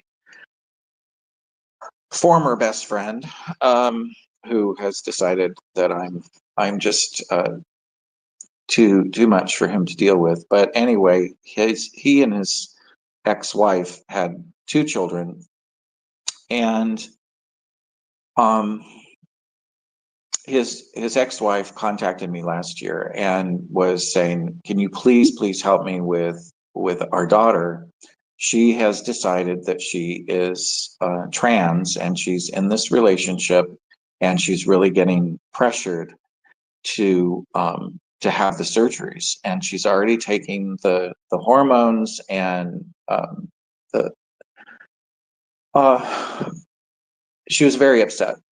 So I said, "Well, I don't think that there's anything that I can personally say to your daughter that's going to change her mind or anything, but I explained to her about Go Free. I gave her the book. I said that I think that this will help you to some extent understand what is going on."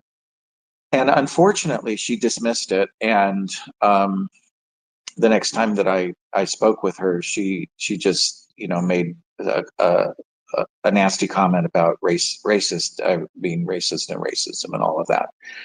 And I said, well, she wanted me to do a thing this summer where we would get together and rent a house, and then she would have the daughter come. And I said, I don't even want to see her. What am I going to say to her other than I don't approve of what you're doing. I think this is a bad decision.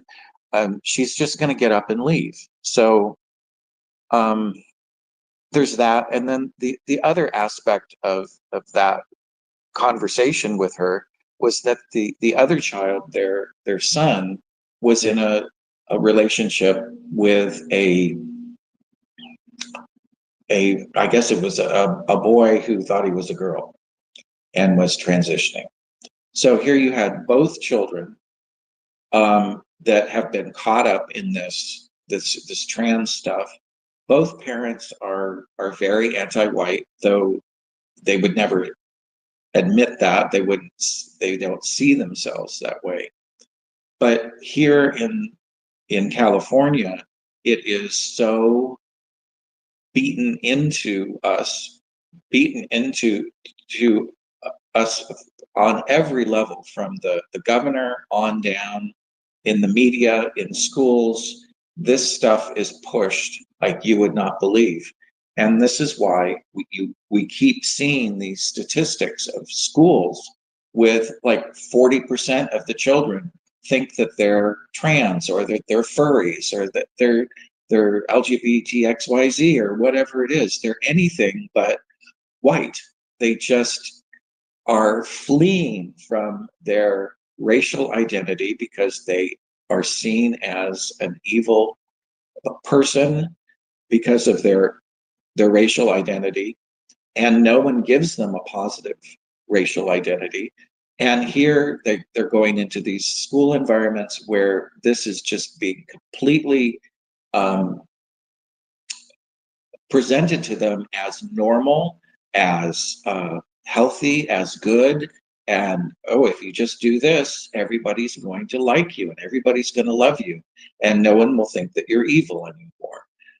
And I just keep thinking that people in the rest of the country perhaps just don't know how, or maybe they do know how widespread and prevalent this is now. It's off the charts, and it's negatively affecting our children, white children, to a, a to an extent that is out of proportion with any other race. So I just wanted to mention those personal experiences because I keep hearing from people like this is something that's odd or unusual or not that common. It's become really, really common, and I find that frightening. It's so I'll just leave it at that. Thanks.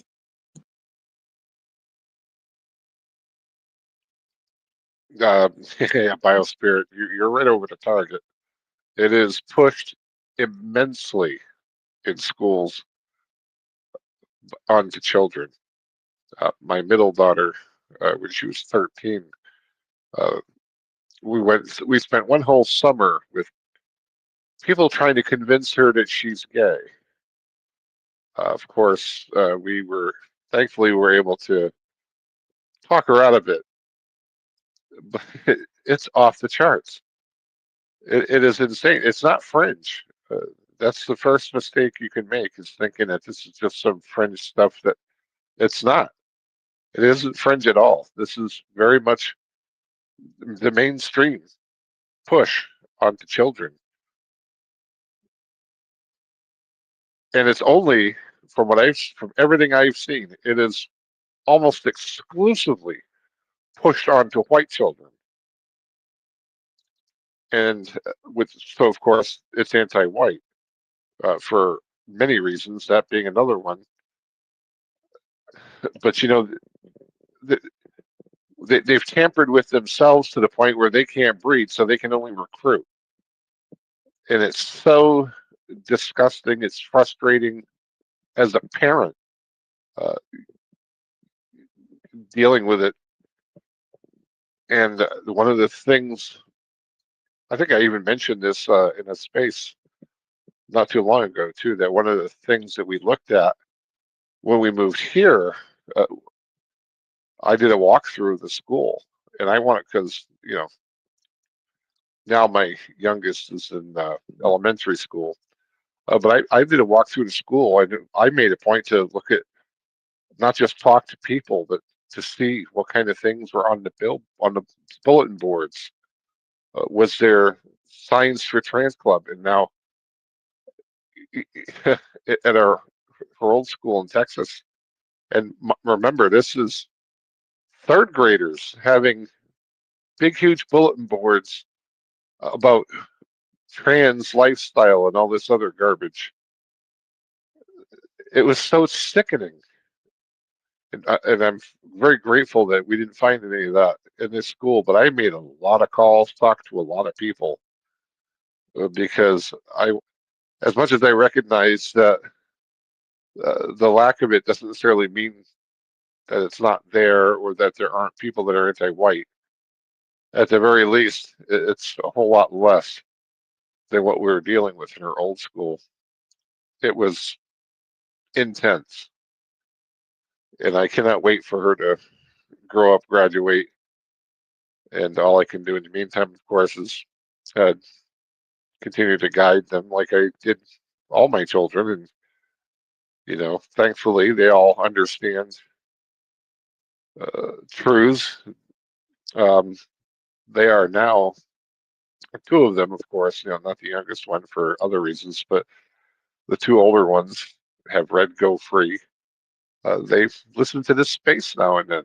They watch Jason's streams now and then. And you won't see them in the community, but they are here.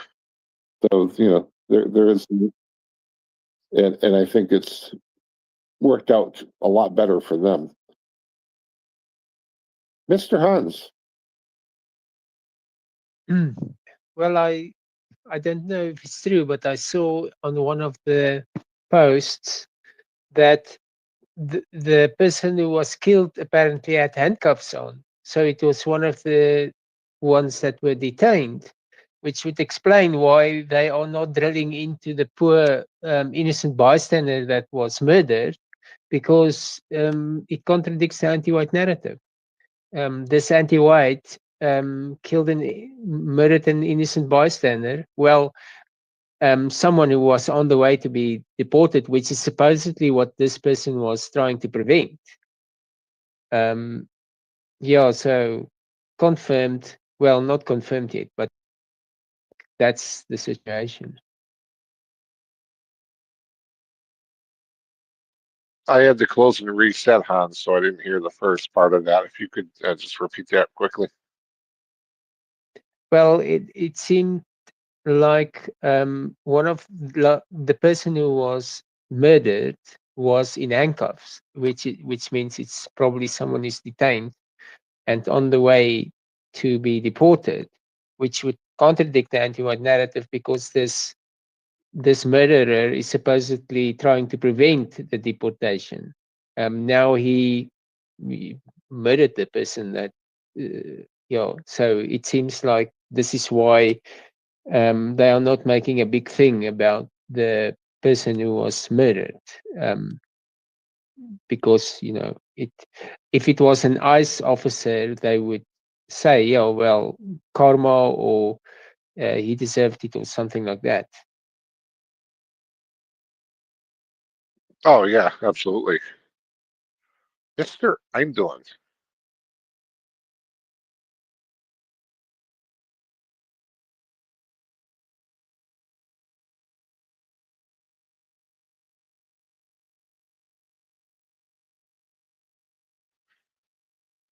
I think Eindland's busy with work.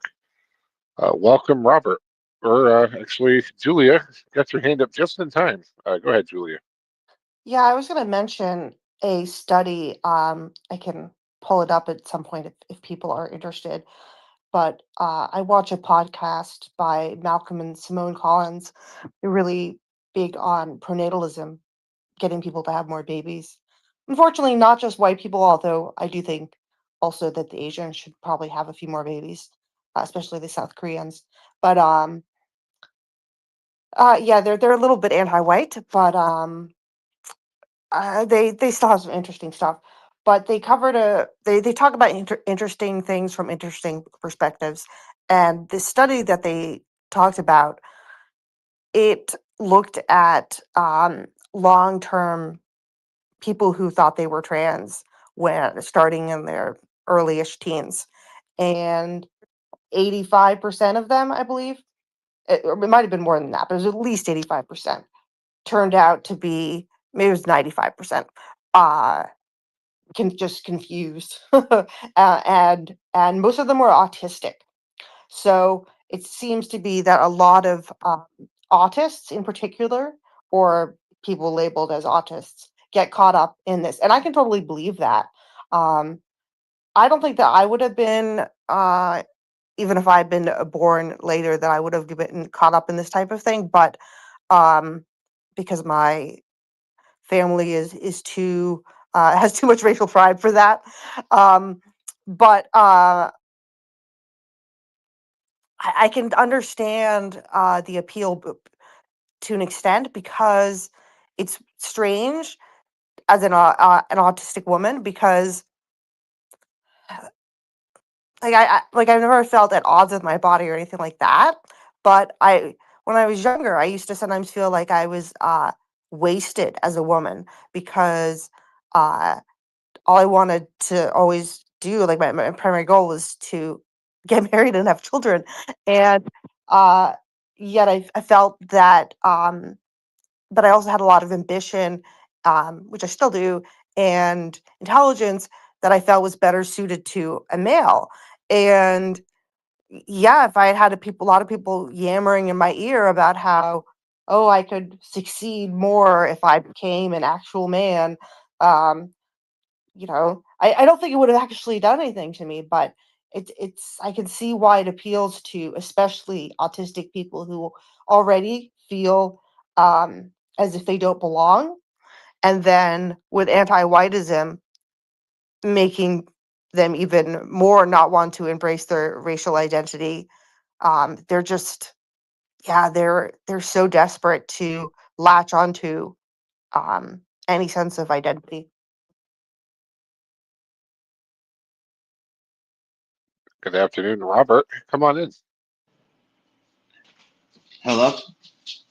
So I was listening, and I was listening to when Hans was speaking and speaking about he didn't want to speak up in the church and it being our own biospirit, and our norms and standards where we think we're being maybe like brash, and it coming back to like when Jason was reading us the book Prometheus Rising with the riverbeds, where like that that's like one of our riverbeds being used against us where we're not using our voice, and because we don't feel like we have the moral um, the right moral argument at that moment. And like another one is like the other day when Hans was talking about the empathy, and where somebody had said, and this is one that I got tricked with myself, like, oh, we don't speak up because we're empathetic. But then we're not empathetic, not all of us. We are here, white positive. We're not empathetic when we hear a white person is harmed or white children are harmed. And, like that's another form of the anti whiteism, just like Hans was speaking before. And like where we come with the righteous indignation, like especially what has happened lately, right in our face with Charlie and Arena and Austin and that older couple at their house, where like now, like one of the easiest ones to confront in real world, and I've been able to get through a lot of people, is with anti-white slurs and the harm that they cause to us, and being directly connected to those incidents and other incidences. And like so like one of the things like we're talking about the LGBT stuff here, and like that's a big one that's up right now. And it's one like where like if I go and I speak about like if I bring up okay systemic anti-whiteism, and then that's an easy one for me to start a conversation with, because then I could point to like we don't get um there's no politician that speaks up about our declining numbers. But when they do speak up about it, it's in celebration of how good it is, which it's not. And how that's right there, and then I put it on them. You show me the politician that spoke up about our numbers declining, because obviously we don't need immigrants. There's an issue with something is happening negative to us that we're not reproducing, not we need immigrants, right? Or we call them invaders here. But what I'm saying and what I'm trying, I got some notes. But like so that's like an easy like MC I come right to someone with, and I could put it in their face, and right away, like even for like vagues, it's easy to swing them, especially with the slurs, like the danger of slurs, and it's easy to like you stand your ground 100%, like, and where like it comes a little harder, you know, Biospirit was just speaking about, it's a long time you have to talk to get link the anti-whiteism to the LGBT issue, and where they come at you with these MPs, love is love and all this crap, and you're like, you're put on your back foot. Like, where's the moral argument? And like, I'm struggling too there, because you do want to have the moral argument, and then you can because this is one that's big right now, like, where you listen to these other content creators, and like, there's that guy, he's always arguing with everybody. I think his name is Andrew. And like, yeah, he could win, because no matter what, he's like, well, my reality is the Bible. Okay, but that's not reality. That's the Bible. And I'm not bashing the Bible, but that's what they're going to look at and say, and even vagues, like, they're like, that's not a convincing argument, where, like, I'm trying to find like MCs that are, short and set, like, this is how it's harming us. We know here from all the arguments, but that's where I was getting at with that. It's a question. I put it in a comment the other day to you guys. And then, like, yeah, the biggest one, like you were saying too, with this nonsense with the right, the right and the weapons, and they're all, you're in the chats with these people, and I try swashing and writing things, and they will completely ignore any white positive comment, but they're concentrating on putting the stupid, like, slurs of other people, and then they're LARPing around in the woods, like, like, you're not an army guy. That's not reality. We don't want that situation. That's not and you can't even get through to these people. And it just looks negative on us, like, because that's what people put in your face. And that's an easy one. Like, I was speaking with a guy yesterday, and I was able to, he's not super anti-white, and he's more of a vague, he's a non-white, and I'm able to, talk about anti-whiteism with him, and the slurs, and how it harms us, and it's cool. And he tried bringing up, like, I don't know, KKK in Georgia or something. I said, listen, that's not reality. Okay, if you saw that, look at they would. I said, when have you seen the media say something good about us? That they would play that nonstop, 24/7. And and he 100% agreed with me, and understood about the anti-white slurs, and the harm it brings to us. And so that's mainly what I wanted to ask about, is like, really solid, like, 1-2 MCs, like, that you can always fall back on, because these are the arguments being brought up right now with what happened with Charlie. So that's about it. And I really enjoy coming here every day and listening to you guys, and really appreciate all the different insights and the openness. So I'm gonna mute my mic now, and thank you again. Well, Robert, first, let me tell you, I appreciate very much that you come here and listen every day. As we say, without uh, people listening, this space wouldn't be worth a whole lot, would it? So I very much appreciate that you are here every day. I appreciate the comments that you leave, although sometimes I don't get to them, or I know Hans doesn't get to them. Hope you don't ever feel ignored. Sometimes it just kind of rolls that way. In terms of the gay thing, my easiest MC for that is simply because it leads to biological white erasure. Uh, if you are not practicing heterosexuality, you're not having children. Therefore, it is leading to the biological erasure of my people. It is certainly adding to it.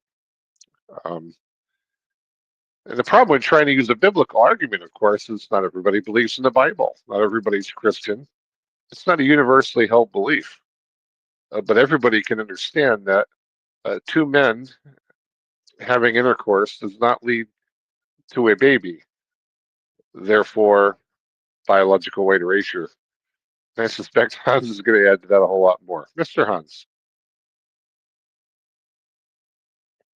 Yes. So, for me, there's a direct link, not a direct link.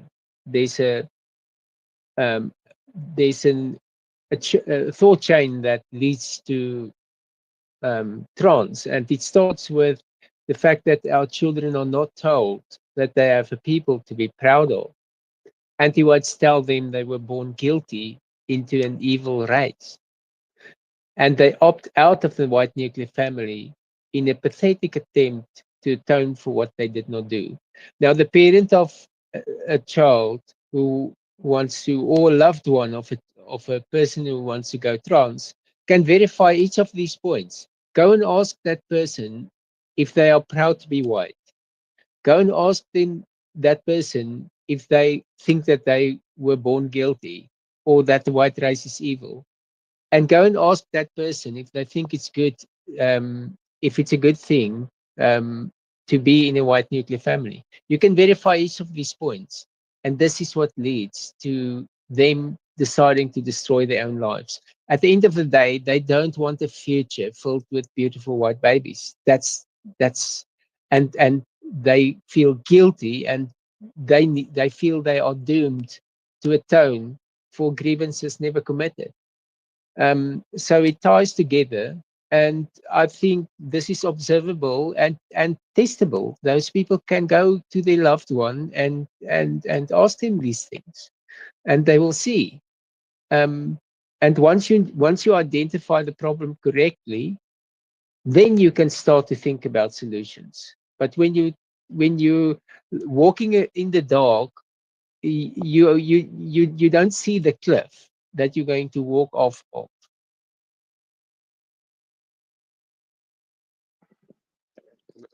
Since Robert brought up Irina, I did want to quickly mention the third topic up in the Jumbotron.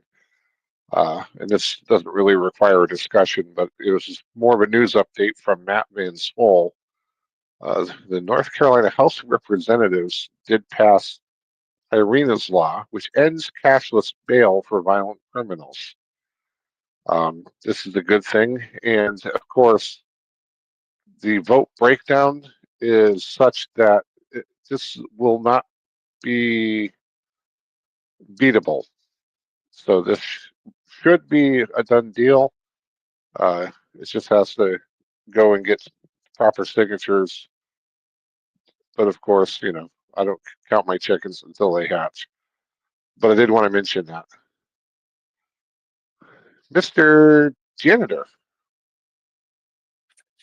Thank you, Robert, for contributing to the discussion. It's one of the best, not just today, but I think the Shade Tree's ever had. So thank you for bringing that up.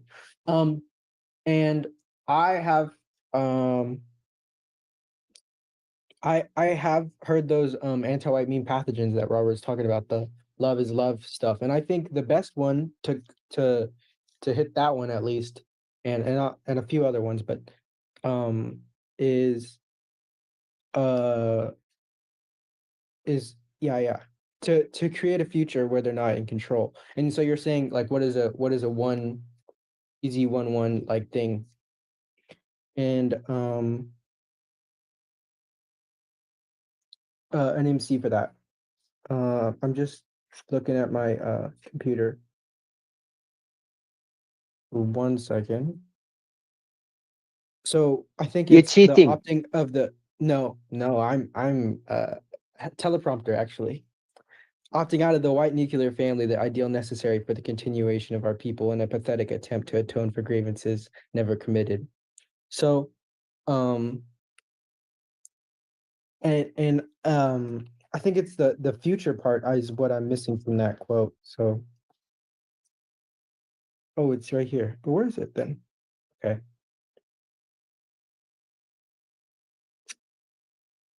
The yeah, create yeah, future they're not in control. I don't even have that here, but anyways, I wish I did. I think it's gone now because Hans got nuked. Um, but yeah, about the future where they're not in control, doomed. Oh, actually, I do have that. I do have it, but it's in a different form.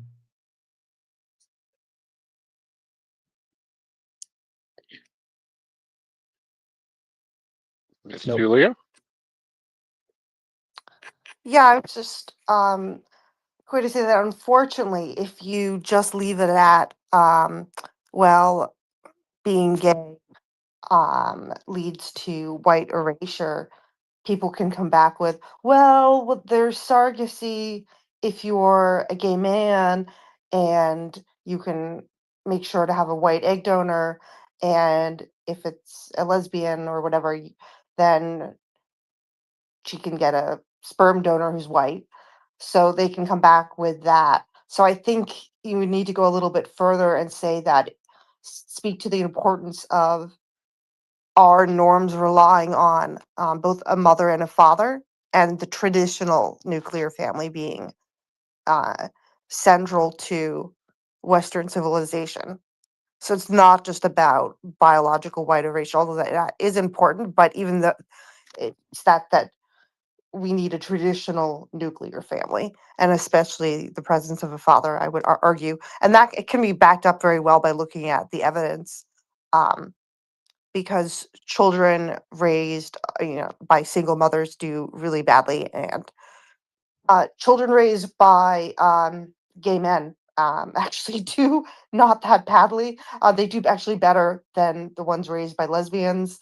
So it's really fathers that are needed. And just point that out, that we need both, and you can get into, if you do a surrogacy, um, you are separating a newborn from the mother when it should be a really tight bonding experience, and the baby won't get to breastfeed. It won't get all that skin to skin.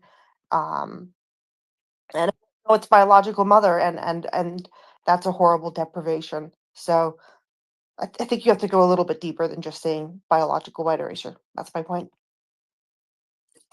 Okay, I'm just jumping back in because I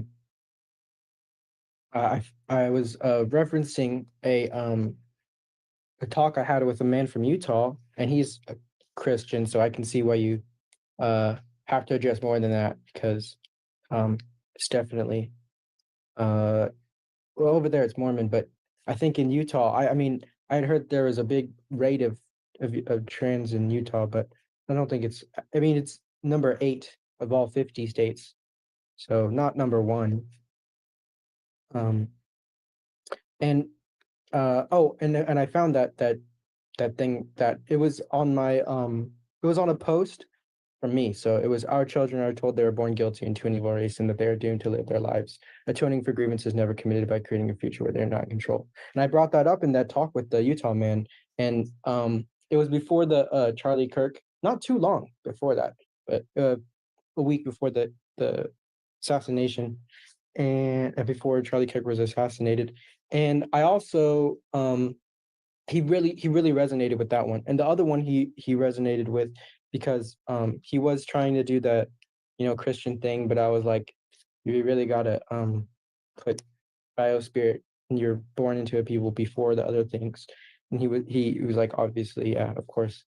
um and the other one is that it was like the anti-white narrative. He really liked this one.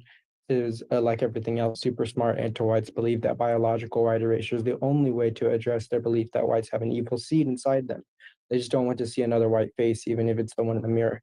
And I know that sounds like a lot, but I feel like that's another super easy meme curative. Like the other one I was just referencing was a meme curative to the love is love thing. And I have a resident at my college, a resident trans, um and I saw them like just yesterday, and I thought to myself, well, I could just ask, I mean, if they were hostile, I mean, regular, that's not, I mean, out of the question. But I was just hypothetical that, yeah, just ask them if they are anti-white, because and it was obviously something about like, um well, I don't know, but just, yeah, some way to confirm or deny their anti-whiteism as a question is definitely the way to go, I think. Either that, and then once the meme pathogens come out, you hit with more with meme curatives, other than just having the question of to confirm or deny their anti-whiteism.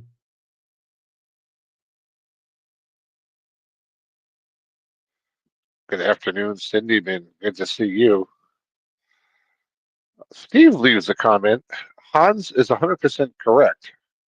I have personally met people who feel the need to be apologetic just for being white and made to feel guilty for their ancestors. But I am the opposite. I embrace my ancestors and white history. Well, that's very good to hear, Steve. It's good to see you're still here and doing well, too. Mr. Robert.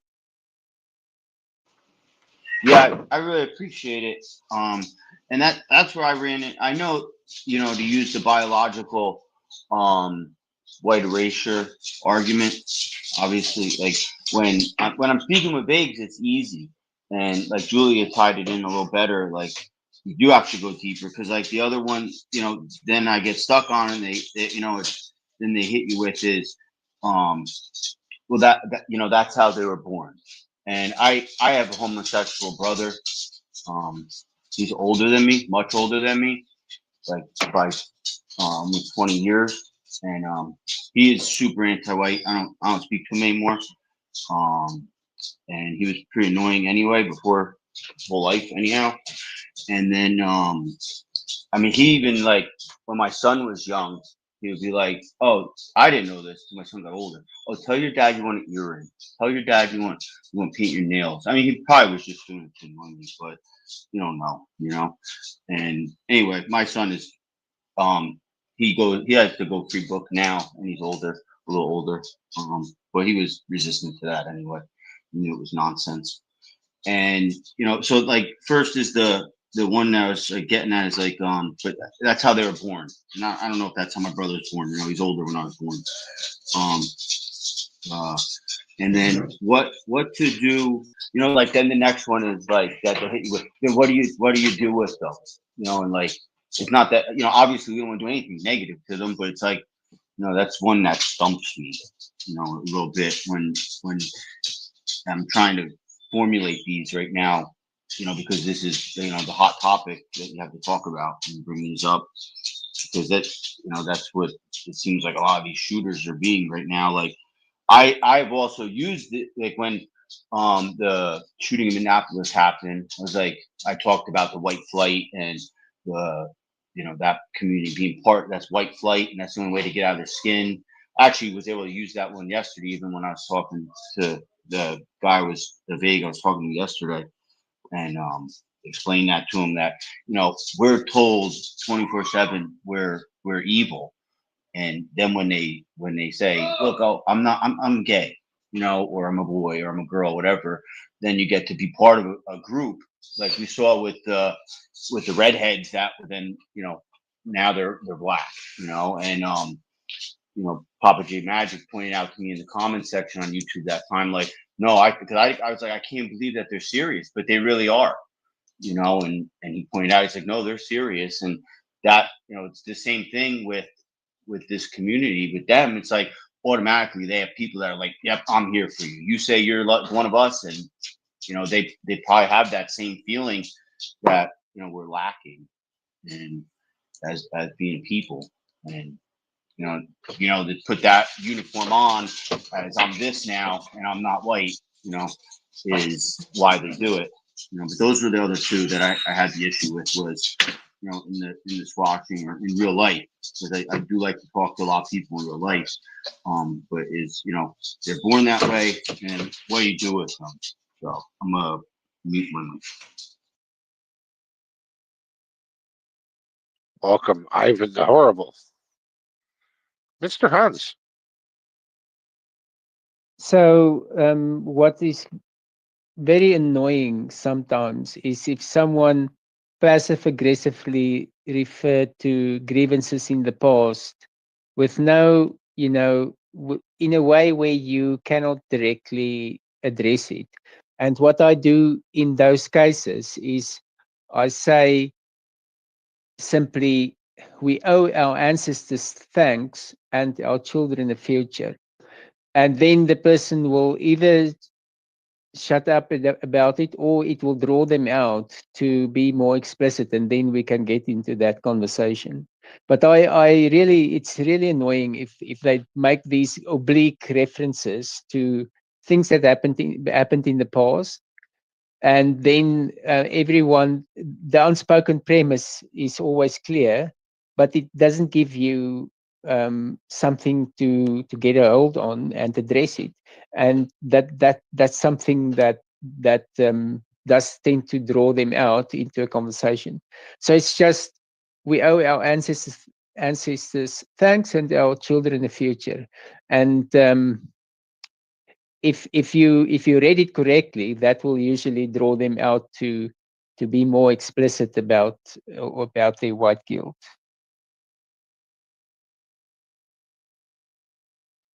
Mr. Blue Flame.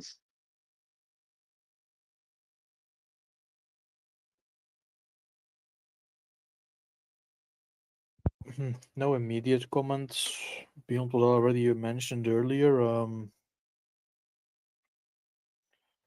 Yeah, I suppose in regards to I think it was you, Robert. I could be mistaken.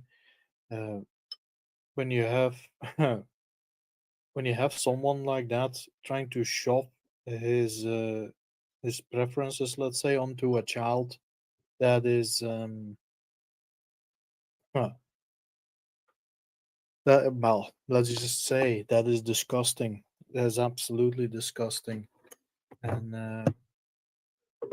yet again, it's like that building up of a little crowd to hide in, to vanish into. And who is easier to target than those whose personalities, characters still need to develop, right? Um, yeah, that's something that went through my mind when I was hearing that. I do not think that was mere teasing or mere whatever one should call that, bullying, maybe, but seems a little more sinister than that to me, especially towards children. Uh, yeah, I think that's everything I have up until this point. I mean, I already said my piece earlier. Fair enough. Ms. Julia. Regarding what to say to uh, people who argue they were born that way, you can look at the rates of identifying as being non-heterosexual and how they've risen, and how that clearly indicates that uh, that it's not something that is necessarily innate, that can very much be influenced by the environment. Um, but even if someone is born that way, it doesn't mean that they have to act on it. There were definitely gay people in the past who still had families, or who just became monks. Um, but I would refer to the people who just became had families anyway. A lot of people, especially in the past, didn't necessarily were not overcome with immense desire for uh, their spouses, and yet they married them anyway because they had to carry on the family line, and that's what you do to honor your ancestors and to live uh, on yourself. And yeah, you don't have to give in to the whole decadent homosexual gay lifestyle just because you were born that way. You can choose to give that up and say, I'm not going to do that. I'm not going to act in that way. So yeah, that's one thing you could say.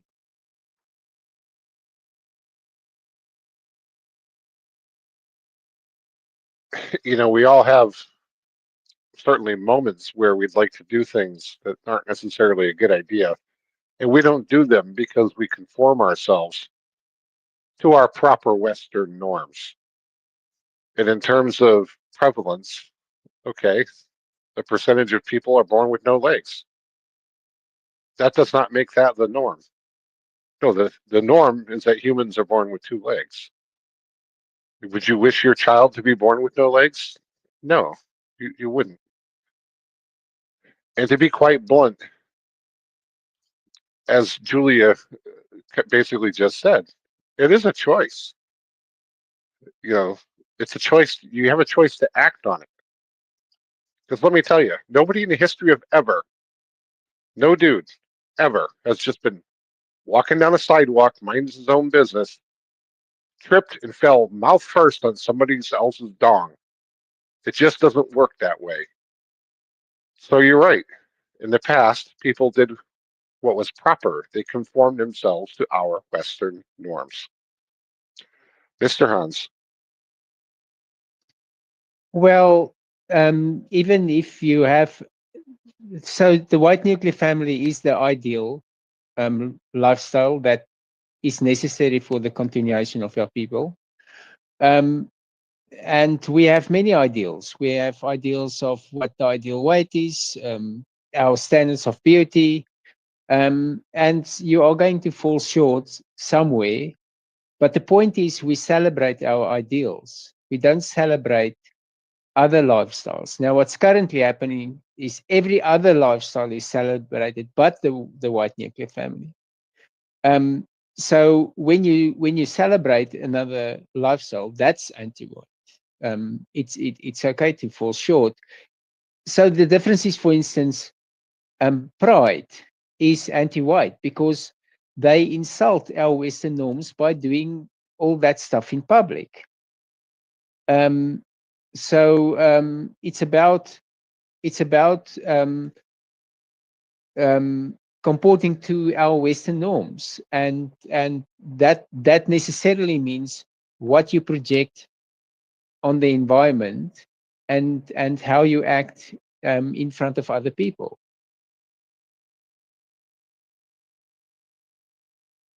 yeah, Hans, we can also point out that feminism, being a subset of anti-whiteism, uh, has vilified women who want to stay at home and just be mothers, which to me is the most glorious thing on earth. I mean, that's a beautiful, beautiful thing. It's a beautiful part of our biospiritual expression. You see these women who dump their children off onto strangers at daycare centers and then have no idea what's going on with their children. They miss all the most beautiful moments that men historically have always had to miss, anyways. Baby's first steps, baby's first words. I can't imagine how you would prefer going and punching a clock for an employer is more rewarding than seeing your children and all these beautiful moments that you will never, ever get to have because they only happen once in a lifetime. I got to see my youngest first steps. That was, you couldn't, I was over the moon seeing that. And I think back to my mother who got to see all of ours because she was a stay at home mom. And of course, she had friends who were anti white in the form of feminism who thought that that was just the most unrewarding thing. How would you want to stay at home and watch children and be a slave to a husband and all that? My mother absolutely loved it. Mr. Blue Flame.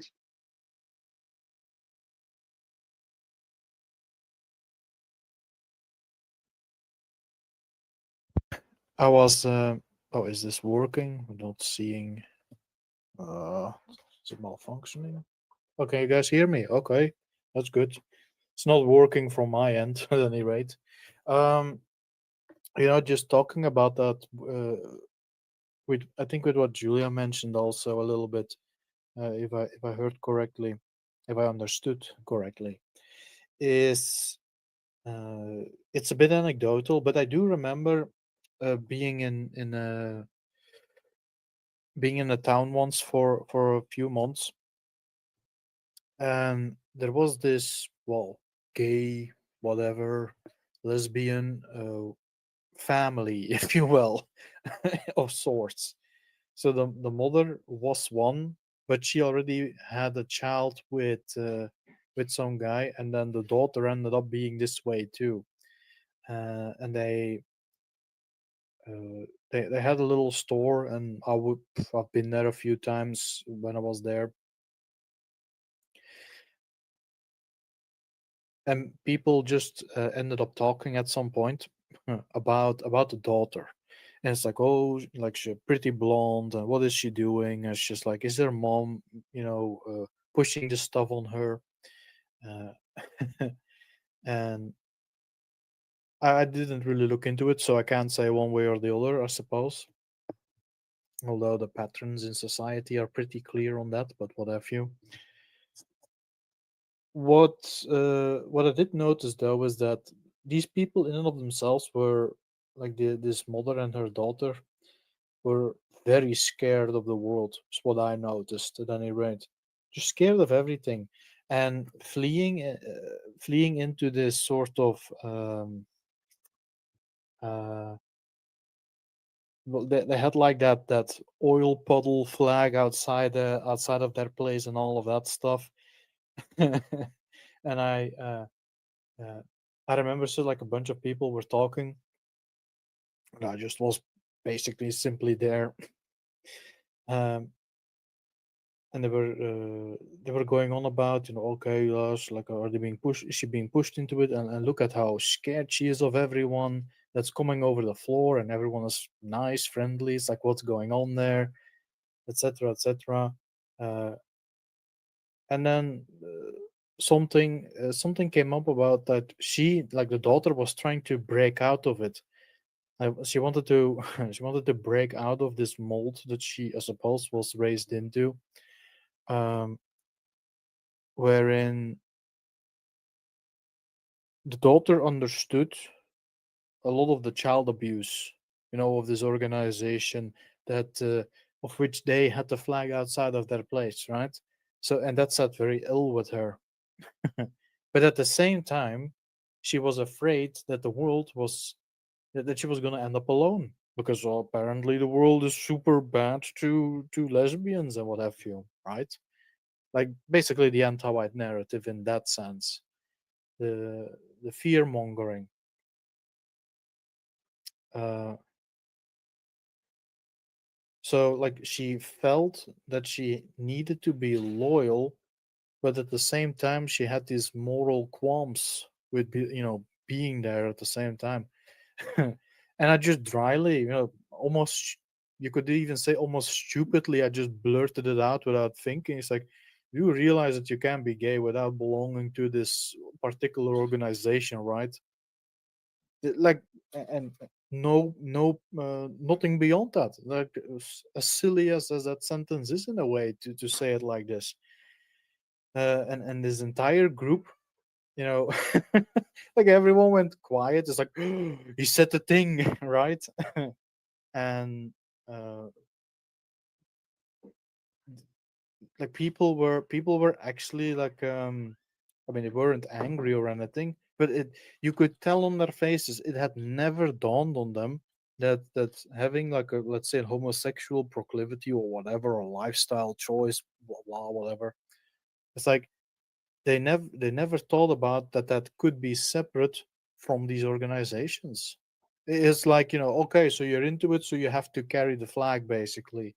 It's like, what is going on? What is absolutely going on? And yeah, it's just a little anecdote from a few years back. And um, I don't know why. Maybe there's something interesting in there for some people to have heard it. I don't know. But it did come to mind in listening to what Julia was saying, and maybe there is some value in me sharing it.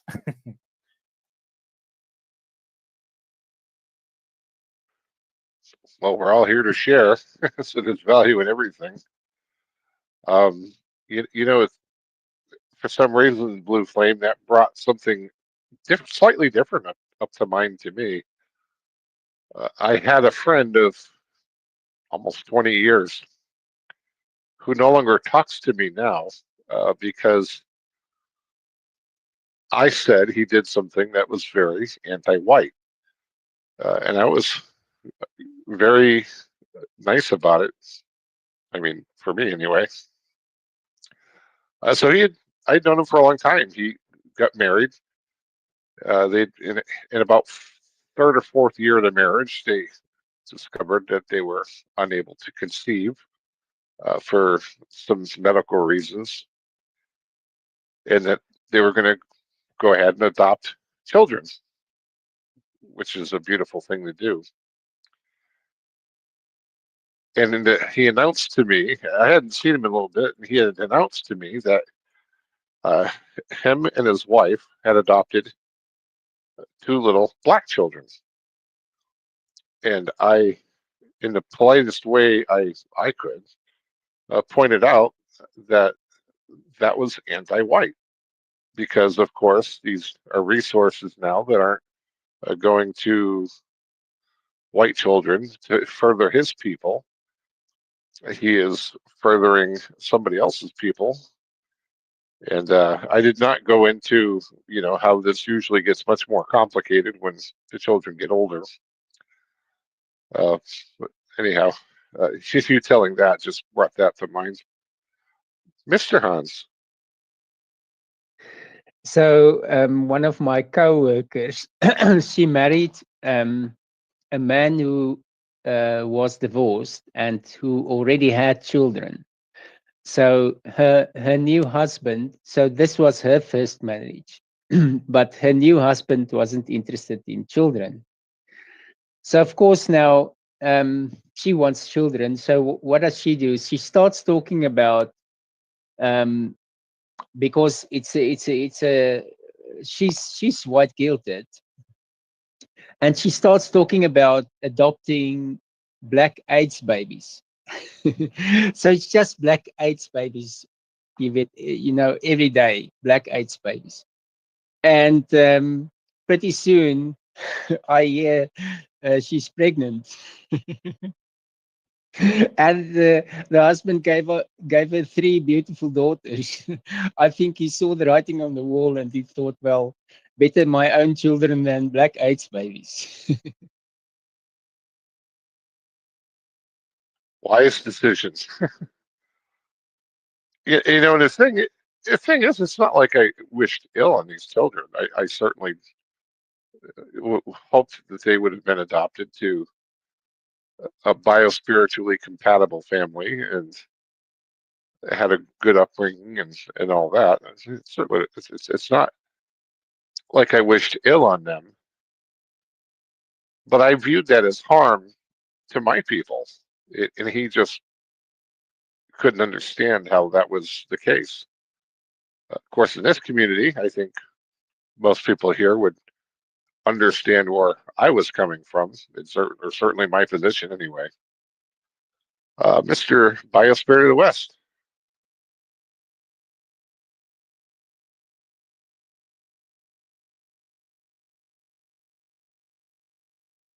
Hello. Um, well, let's see. So I was thinking back on many years ago, we had a contest that, what's his name from Australia. Anyway, so long, so many people in this community. Anyway, we had a contest about what is anti-white, and so I did a video about that, which is on my on my on my YouTube channel, but I don't think it's public. So I might repost that, and that kind of speaks to this whole topic that we've been on. And one of the things that I point out in the video is that people are not born as even to use the word homosexual. That word was only invented in around the turn of the early 1900s. And so before that, people did not use that term because it didn't exist. So um, there have always been people who had sexual attractions to the same sex, and I don't think that that's going to go away. Just the same as there have always been people who just did not get married and didn't have children. So there's that aspect to it, but then there's this other aspect, which is the the what I call the alphabet brigade. And so you've now have this alphabet brigade, and they push this as an identity, and that is where I think the harm to our people is coming from, because um, telling someone that they are this or that they are that, or that's just somebody's opinion. And what is it that makes someone, quote unquote gay? What is it? Is it a thought? Is it an action? Do you stop being gay if you stop having the thought, or if you stop doing the action?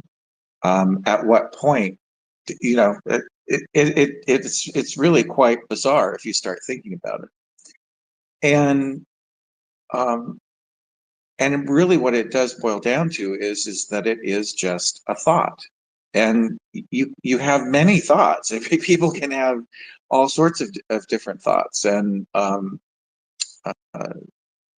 and the mind, the sexual mind, has many different things that are appealing to it, or that that get one excited, or whatever. And those are, all of those things are not one's identity. So um, that that was kind of the gist of what my video was about. Perhaps it was more eloquent than trying to put it together here on the fly. But to speak to what Robert was asking about, I don't think that anyone is born that way, because I don't think it's something that actually exists. It's to use the anti-white word, it's a construct. And I think that people have been um, uh, they've been pigeonholed into believing that they are this thing, when you actually look at it, it's like, well, what is that? What does that even exist? They've never been able to find any kind of a genetic link for it. So to me, that means it's not real. You can get a DNA test and it will show you what your race is, but you can't get a DNA test and have it show you what your sexuality is. So there's all that. And then the other thing I wanted to mention is that as far as Go Free goes, we welcome anyone who promotes white well-being. So we do have people in our circles, in our community, who are in same-sex relationships, and they are working towards white well-being, and we welcome them into the community. So those are the things I wanted to say, and I don't know, I don't have really anything else to add. Thanks. Fine business as always, brother. Cardia Nebula.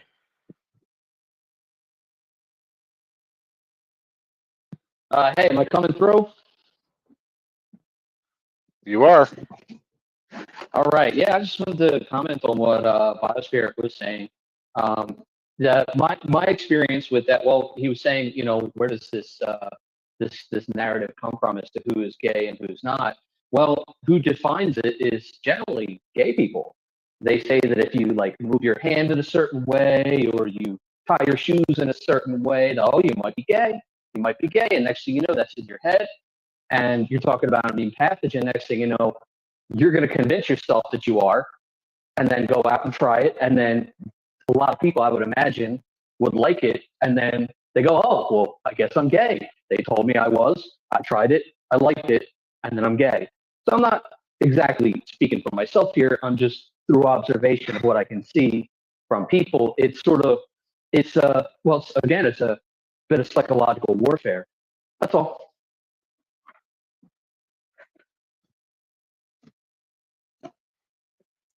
Mr. Hans. So I don't know if anyone's noticed, but that anti-white narrative that homosexuals are born gay are greatly de-emphasized these days because of the trans phenomenon. Because it's an irreconcilable contradiction inside LGBT. So they they don't talk about that because they are united in anti-whiteism. They don't want to fight amongst themselves. And it's the same thing if you think about the contradictions between radical Islam and feminism. In the same way, they don't fight each other because they are part of the anti-white alliance. I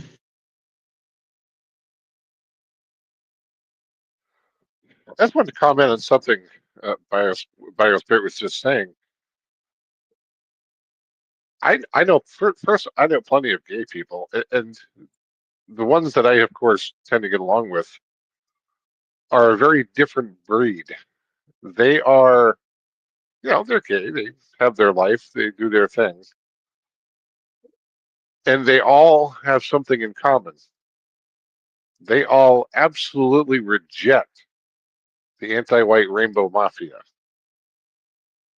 in 100 Ways from Sunday, and I find that that's very interesting because the anti-white rainbow mafia, of course, is a very particular community pushing the anti-white agenda. Mr. Blue Flame.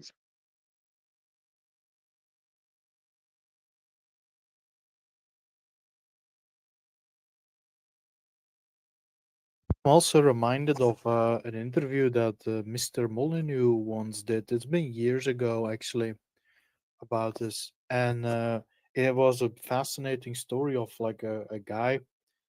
Yeah, he was a homosexual, and he was with some other guy, and at some point in time, he decided to leave his mother. And he started looking into his childhood trauma, basically, and true to his matrophobia, as it is called, fear of the mother, but uh, like truly like a child's fear, of or being completely controlled by this giant, basically, that can do whatever she wants with him, right? And as the story goes, so he goes into to a psychoanalyst, I suspect, and they go over the traumas that he went through from uh, his unmother, as I like to call that at any rate.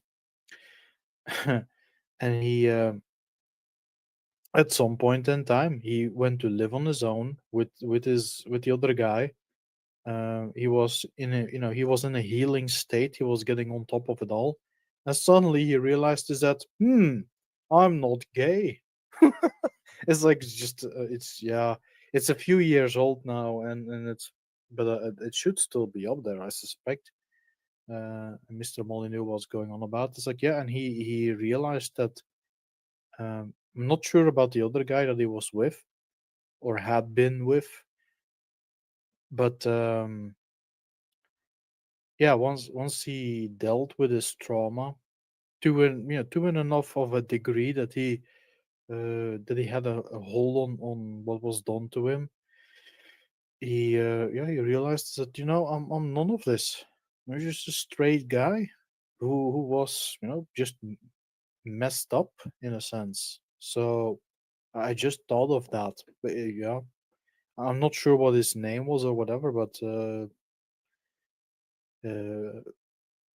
if in the coming months or whatever, the Mr. Molyneux is going to be a more regular contact, it might be worth bringing that up to him. He might remember, maybe. Uh, and yeah, why was it? Why was he that way? Again, it was a response to trauma. A sort of form of disassociation from himself, and trying to find uh, like what a normal healthy man wants to find in a woman, right? Which is a loving partner and all of that good stuff. He was so hurt that his decision was, it's like, I'm gonna start looking for this among men. It's like the only other place to go in a certain sense. He was that afraid. Matrophobia, say, but by extent of that, also just a general fear of women. Yeah, because being a hostage, being born a hostage to some to some abusive freak, that messes with your head. Why wouldn't it? So yeah, I think that is worth adding into the conversation too. It's like a sort of extreme fear response, and as I mentioned before, with your Wilhelm Reichs, who were looking into organic energy and how that can mess with, well, it can mess with you in totality, so including your sexuality, and then these sorts of responses are what come out of that, right? Um, some people argues that these people are completely dysgenic, and that is why they do this. It's like not necessarily, no. It's like they're just severely traumatized, and this is the reaction to that.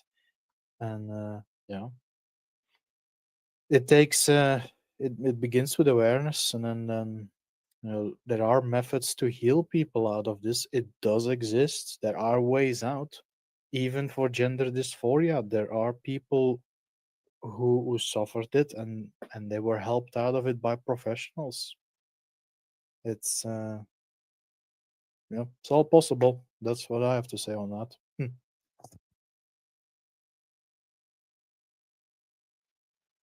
We'll get to the hands, and then we'll get ready to wrap up here. Mr. Cardia. Hey, I just actually just wanted to touch on what you were saying, Tree. Yeah, from my experience, especially in my early 20s, going out to nightclubs and stuff, um, on the East Coast back then, the gay culture was a lot more, I guess, uh, amenable. They were easy to talk to. They were easy to hang out with. They would respect you if you said, "Hey, I'm straight."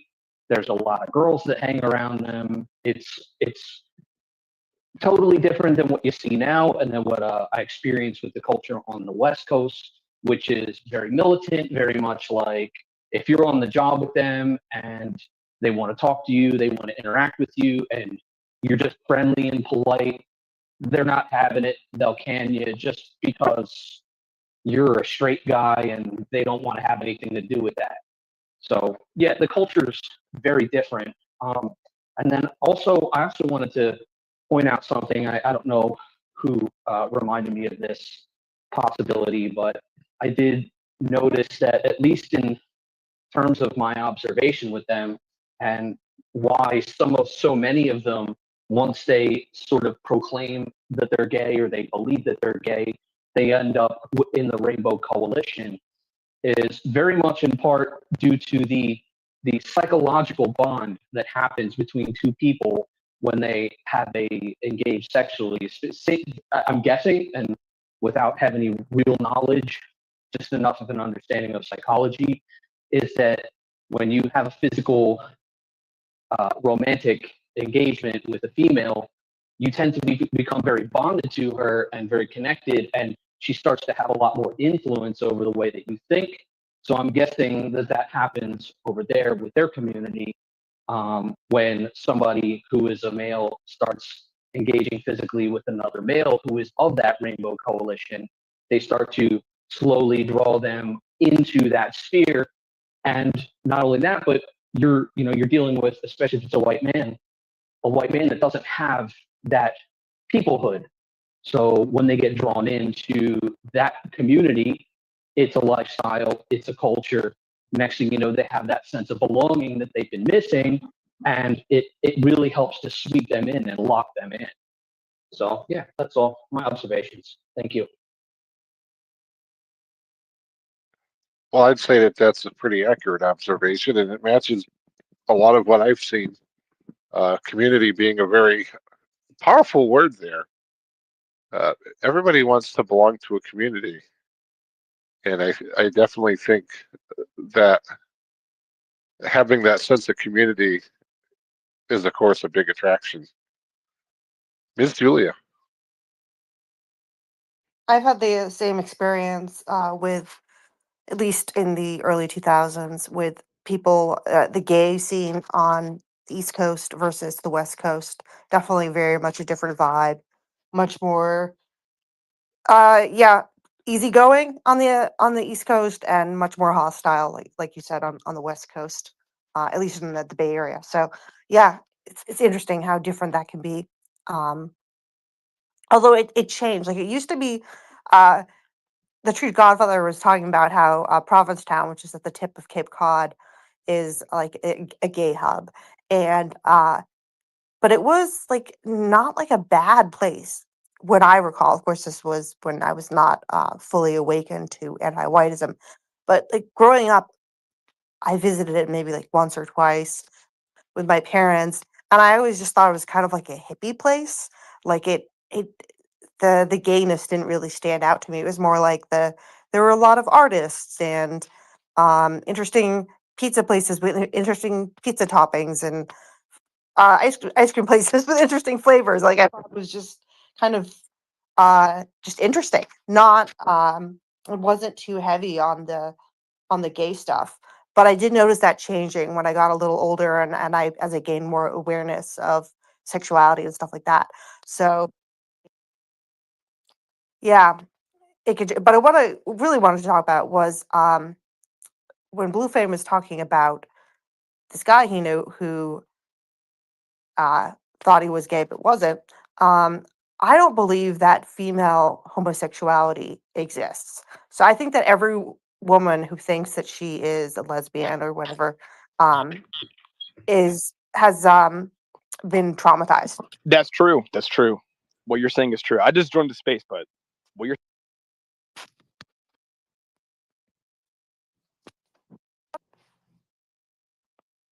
Okay, so yeah, yeah, there is good evidence for it, and there's very high rates of sexual trauma in lesbians. Um, they have a lot of mental issues, and they have very high rates of domestic violence and all these issues. Um, and the lesbians I know have known personally definitely display signs of having childhood trauma, not necessarily sexual, but that tends to be quite common, and it makes sense, right?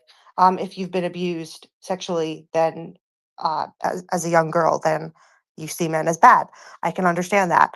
Um, but there's just no evolutionary reason for women to be gay. It just doesn't make sense.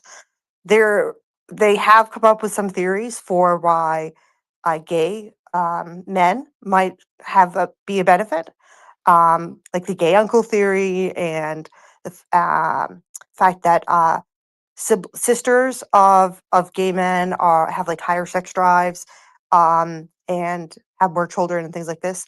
So, which kind of ties in with the gay uncle theory. So, and then there's also the 40-2D ratio, which has to do with um, testosterone uh, in the womb, and if you're not exposed to enough of it, then you basically are more likely to be gay. But again, these are it's like more likely, not.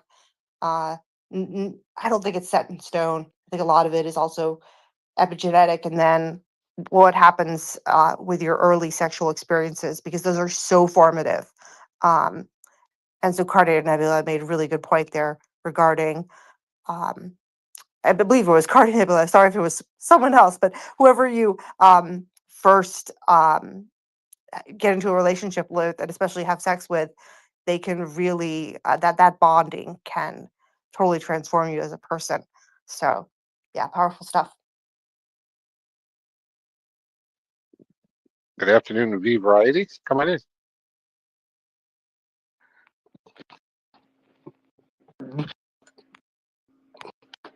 Yeah, there we go. Can you guys hear me? All right. Am I good? Alrighty. Yeah. I mean, I don't really kind of like a monologue or anything, but what she's saying is absolutely true. I think I have an advantage because in the okay, I'm gonna go off on a little tangent. It only lasts for like 2 minutes, but um, maybe back in the 80s, 90s, even early 2000s, before social media was actually such a big thing, things like TikTok.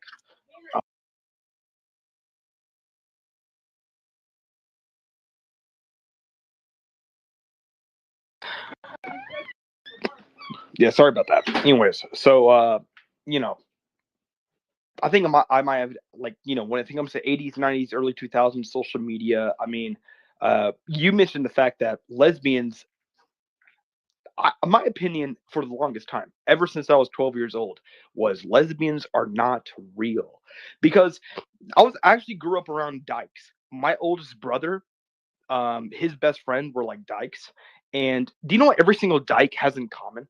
Every single butch haircut, shaved head, I'm a hardcore lesbian. Do you know what every single one of them have in common? They all have a kid. They all fucked a dude.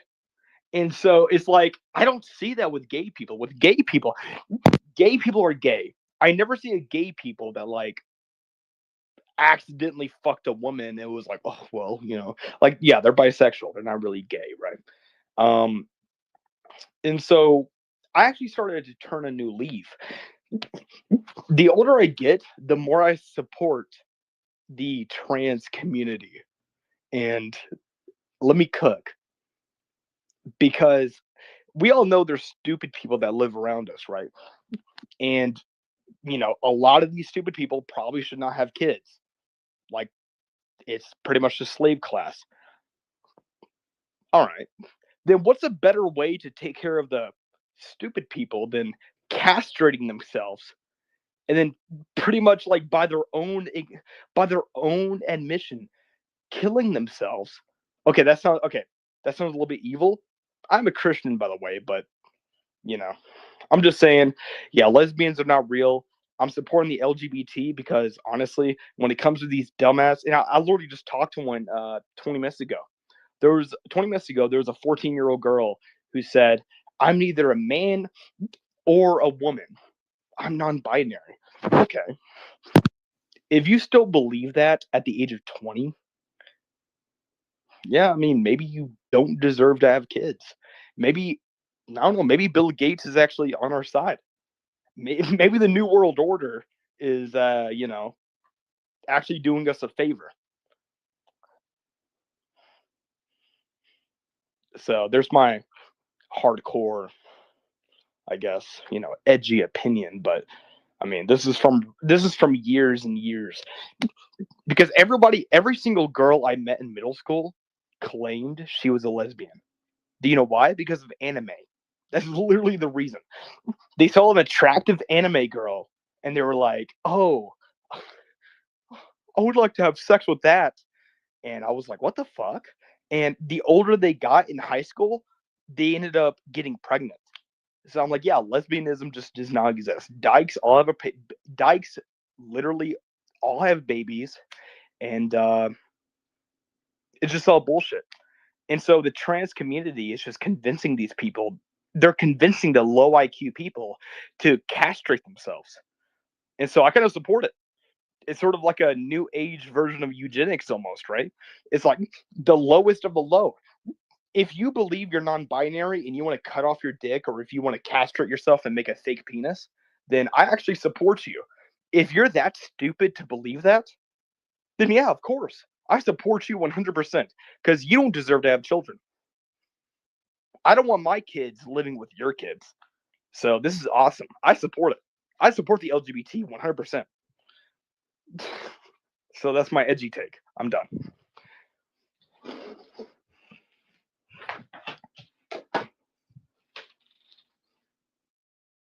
Can I jump in as co-host since uh, I am technically a co-host? So I would say the biggest issue with this is that a lot of those people are actually just autistic and not low IQ autists, but actually like high functioning autists, um, which is why they are so desperate for belonging and such. And the other issue is that most of the people who are getting castrated are white people. Almost all of the people who are getting caught up in this LGBT stuff are white. So it's very much targeted at our youth, and we already have a huge birth rate issue. So while I am very much pro eugenics, um, like we this is not the way to do it. It's not actually being done in a eugenic way, and these people grow out of it. There's huge studies that have been done at this point, which show that, like I said, 85+% of these people grow out of it. It's just a phase. So, and they regret it if they don't grow out of it. So, yeah, I don't think punishing kids for being uh, inundated with anti-whiteism and not being parented properly is really fair uh, or eugenic. Mr. Hans? Well, one example of a dysgenic opting out of the white nuclear family is people like Isaac Newton. We absolutely wanted those genes. He opted out of the white nuclear family. So not only is anti-whiteism, which is the cause of people opting out of the white nuclear family, not only is anti-whiteism independent of intelligence, anti-whiteism, I think, is even intelligent people are even more susceptible because morality correlates with intelligence. And once you accept the anti-white morality, you will find anti-whiteism in the smartest people on the planet. The smartest white people on the planet is anti-white, and they are opting out of the white nuclear family. So this is what's if we let this genic anti-whiteism continue, who's going to be left with white children? It's going to be all these low IQ anti-non-white whites and Mexicans like Nick Fuentes, people like what's that that that that that goblin that was leading the anyway, and we are losing these high functioning, high IQ white people who think they are doing the right thing by opting out of the white nuclear family. It's absolutely dysgenic.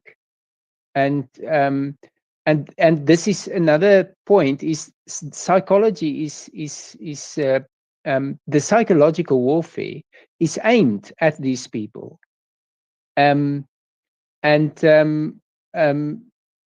it works on a different plane. It's you only see the third Hollywood movie where the villain has blue eyes.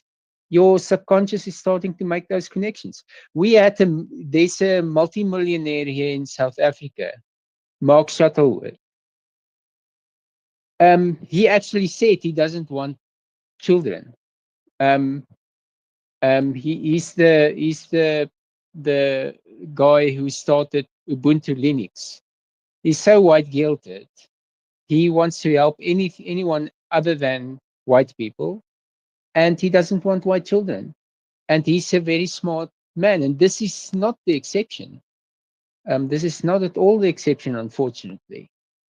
So the remedy is not to let them opt out of the wet and white nuclear family and then cheer it on, we're cheering ourselves on into this genic hellscape, where everyone, because what's happening, the people with the higher in-group preference are selected.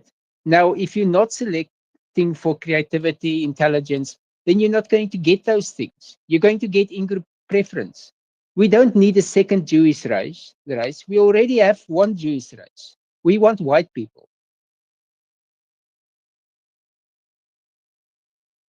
Mr. Nameless. Thank you. Throughout all this discussion about, trans people and their programming, I couldn't help but think about is the eunuch and like how the same white trans person who is grounded enough in reality to be white positive without being white negative is also the same trans white person who's grounded enough in reality to tell us that transitioning is a mistake. I mean, like, she really, there was one video, and I don't want to misquote her, in which she basically says she doesn't even want to really be around children and them to get the idea that it's normal for trans people to be around, even as based as their views maybe. But like, uh, she's like this exception to the rule where like trans people are really looking like psychos to me these days, with the Covenant school shooting, the shooting of Charlie Kirk. There was footage in one live stream, No White Guilt, where a trans person had killed a man and then, mounted and kissed his corpse afterward. That's, and I can't help but wonder aloud how we bring over these exceptions to the rule, who can realize and address anti-whiteism. But also, I had a friend in school who, he was the only unhidably gay in the school. It was as though it was just his way, just kind of him, to walk the way he walked and have the voice, the kind of lisp, and just the vibe and everything. But being, if not his only, his closest friend, uh, he told me things. And I've always suspected, even though I haven't talked to him since high school, that perhaps he would not have turned out to be homosexual. I mean, he even got a beard girlfriend one time, and they would like tongue kiss each other in their act. You know, like, I had always suspected perhaps that could have been an excitement for him had he not been through what he had been through. Like, only unhidably gay person I had went to school with, and even the term gay, I know it's like a meme pathogen. Sometimes me and I even call them sodomites. But I had always suspected he would not be like he is perhaps if he had not been raped. He had received unimaginable amounts of trauma to me. To myself, like what he had been through was unimaginable. And I know that's just one example, and that doesn't really prove that being homosexual comes from trauma, but he was still unhidably, homosexual. And,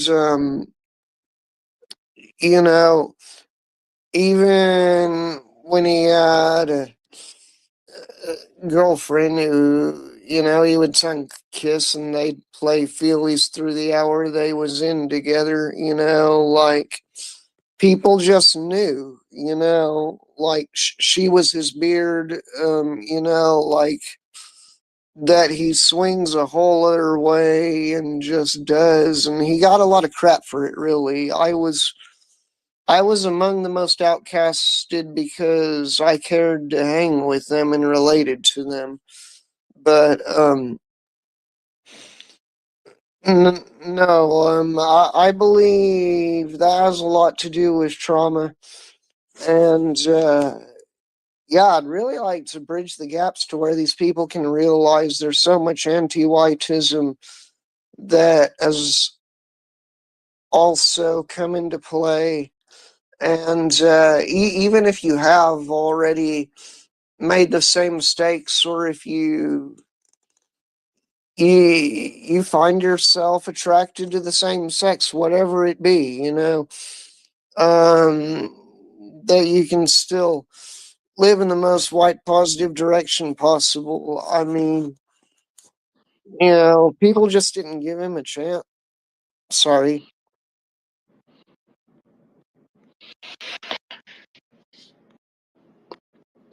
Yeah, no, I mean, I get what you're saying.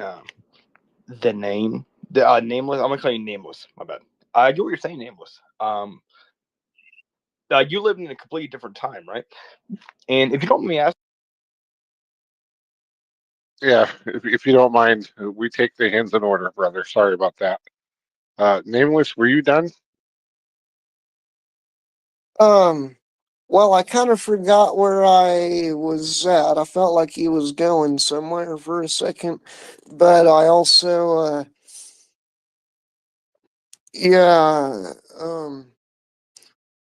I guess you'd have to remind me where I was at. I'm sorry. It's tough for me to say. I was dealing with an issue on the YouTube stream, but I do know that there's a bunch of hands up, and V V Variety is was next, to be fair. So it was his next turn, even though he did speak technically out of turn. so it's up to Nameless. If you're done, let us know. Well, usually these things will come back to me in like a spark. Um, I just can't bloody remember it yet. I guess I'll let V Very go.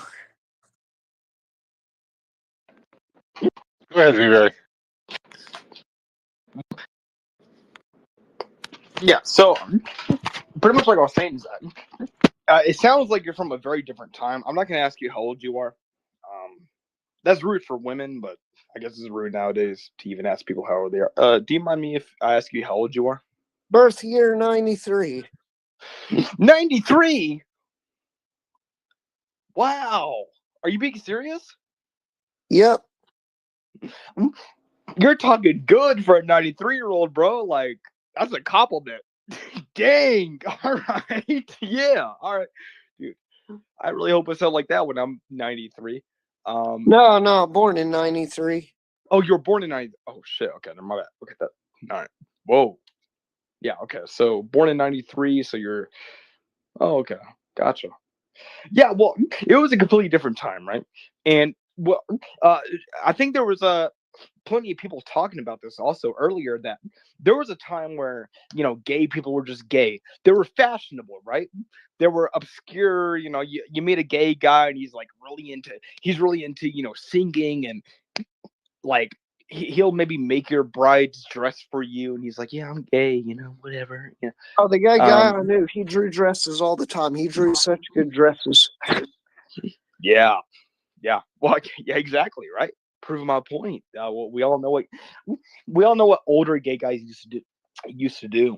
And we also realize, maybe I can speak for this for myself, since I actually kind of feel like I'm the younger one in this situation. With the rise, we saw the rise of bisexuality and all these, like Desmond is amazing. We saw all that.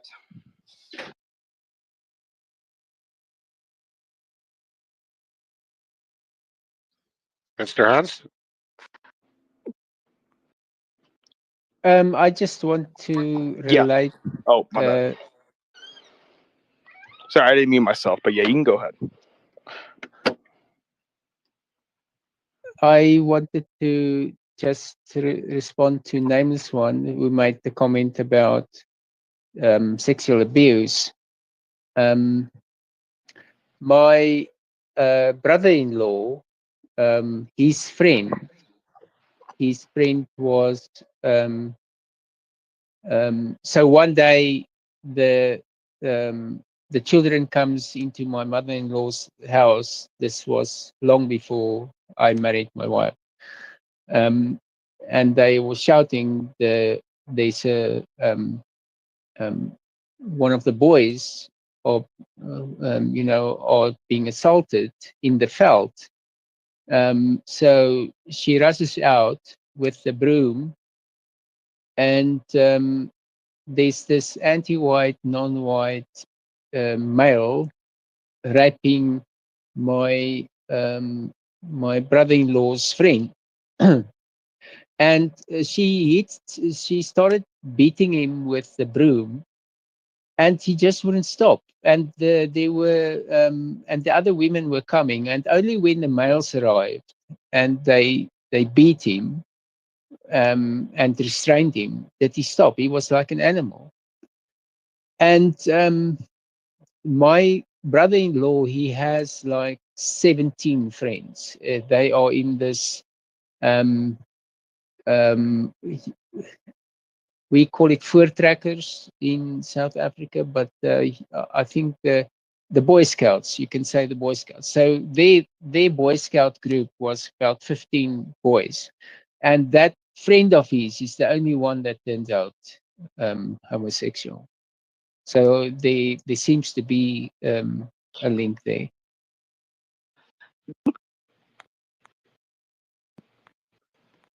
Julia or Arcadia? I'm not sure which one's first. Yeah. Well, what? So can I just finish what I was saying because I had to mute myself, and then I let Hanslot speak.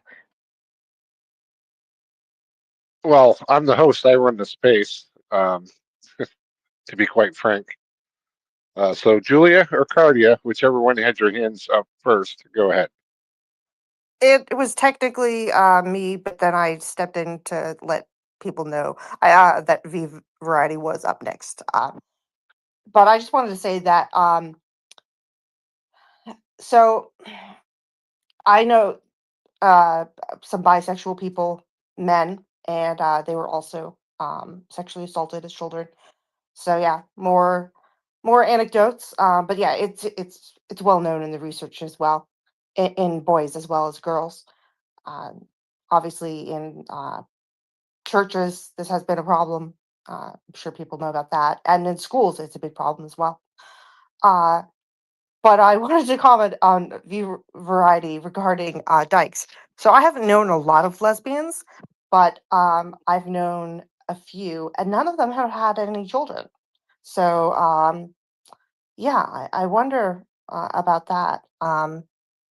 Maybe I just haven't known enough of them, or maybe it's just because I'm older since I was born in '81, and it sounds like you might be 20 years younger or so than I am. But yeah, I have yet to encounter a single lesbian with a child.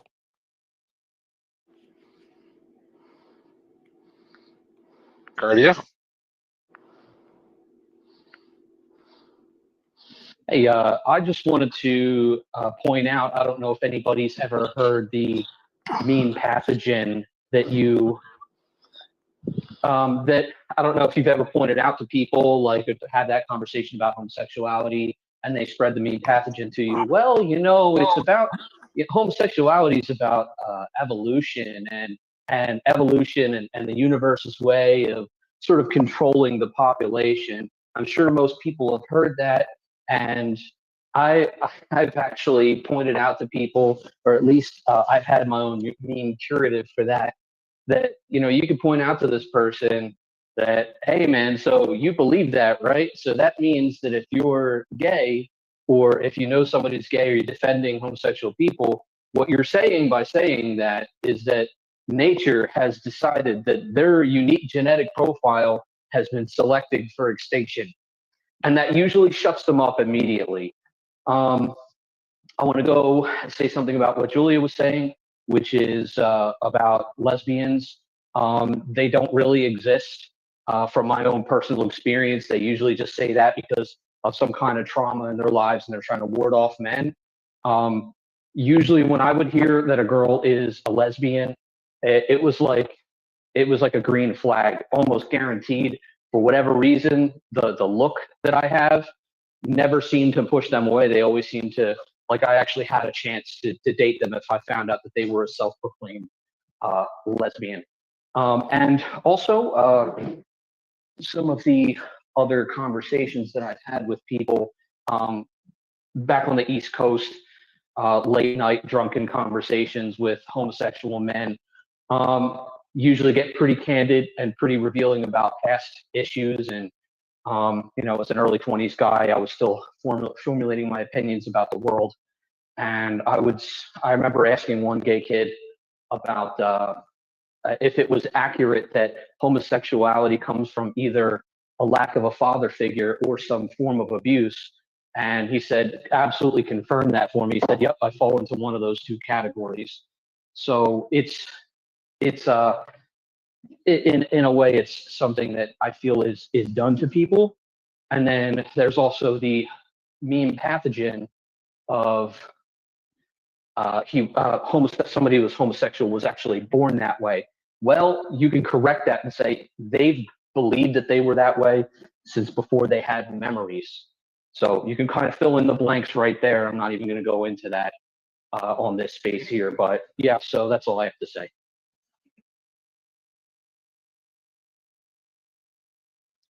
So, Nameless, you've been patient with your hand up for a bit, but I have to interject this. So, V Variety chose to leave after dumping a bunch of thumbs down. Well, I'm sorry. We have a format here. This is a roundtable discussion. It is not a free for all. We don't talk over others. We don't cut other people off, and we don't turn this into a cesspit. If that rule bothers anybody, that's just too bad. This space is one of the most pristine ones you're ever going to find, and we like to keep it that way. Mr. Nameless. Gosh, I already forgot the name of who he said everybody was worshiping, but like he said bisexual is becoming a trend, and I wanted to ask him where he was going with that, but I guess he's gone. Um I'm sorry, Hans, a lot to hear what happened. I can That's even more unimaginable in its own ways. To be raped and the person cannot even have their focus on raping you broken by being hit with a broom. You know, you're strong people sharing this stuff like this with me. But yeah, I still wonder aloud. I guess things got a little zigzagged or something. But I still wonder how do we bridge to these gaps to where we have more exceptions, like Yiz the eunuch. I mean, sometimes she looks like the only sane trans person on Earth to me. But like, yeah.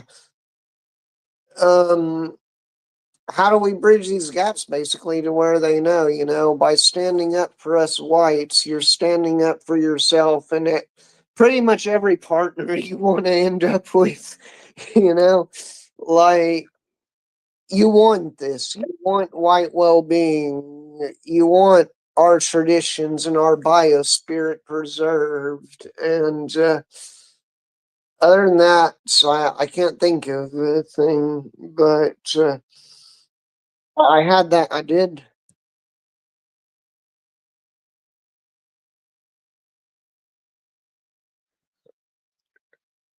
I would say that, the criteria that matters is, are you working for white well-being? And when it comes to gives, the answer is definitely yes. Miss Julia. This is probably pretty obvious to people, but sometimes obvious things aren't. Um, Regarding the, well, I was born this way, you can always respond with, well, and this is kind of what, like you were saying yourself earlier. Yeah, well, some people are born without legs. Uh, it's not a good thing to be born abnormal, which it is, which homosexuality most definitely is. So even if you are born that way, it doesn't mean you have to accept it. It doesn't mean there's nothing that you can do about it. People are born, um, you know, without kidneys, and they get kidney transplants. So things can be done. You don't have to accept it and let alone glorify it.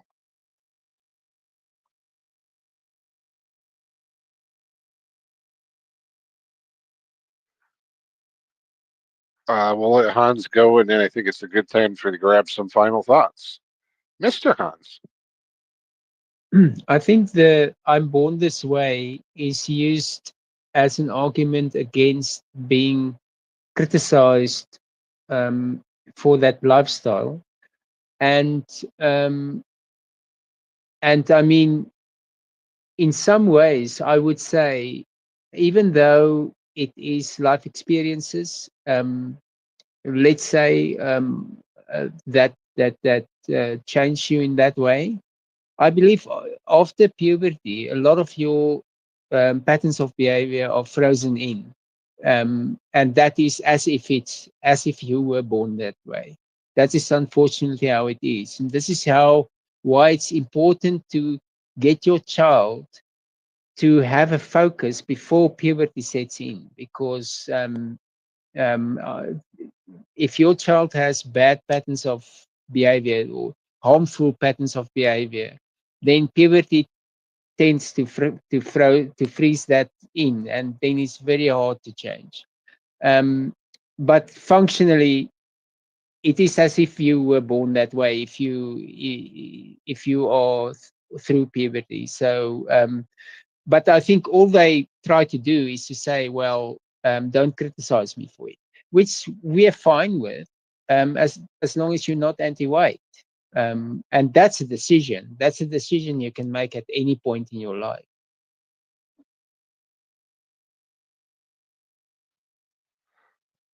So I'll be quite honest, I don't really like name dropping people in the community, but Stumbling brought up a very good point in the comments. Um, Yiz is intersex, not trans. And to me, that is a very big difference. Uh, but frankly, I don't really feel like it's our place to discuss that, to be honest. Mr. Janitor. Well, I thought about the time you spoke to your friend Tree, who was like married and like divorced or something. The well, okay, I remember it, but that made me think of the time I brought up the white well-being position with my friend who I've had since super long, and that he really didn't do anything other than just reveal himself as anti-white. And I was also thinking of this other friend that I've had since way even before that.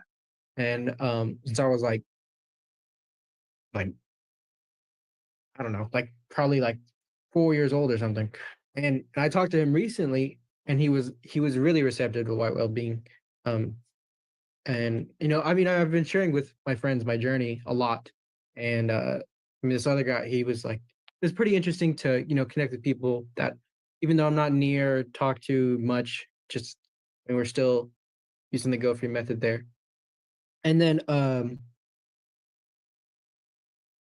the an update on GPT. They're doing like some crazy like ethic policy thing that is only recently like impacting me, because before it would be like an occasional thing, and I thought it was like on my end really, but it's really just like a total, everyone is getting this it's not a bug, it's more of like a, I don't know, it's a problem that'll probably resolve itself in time. It's just really what I do is I just uh toy with it while I'm working with it, and it's just like not really something other than me because I'm experienced with it that I can like tutorial on how to do it. Also, name this one. If you wanted to like know what you were saying, I have a transcript of what you were saying when you got cut off by the intruder.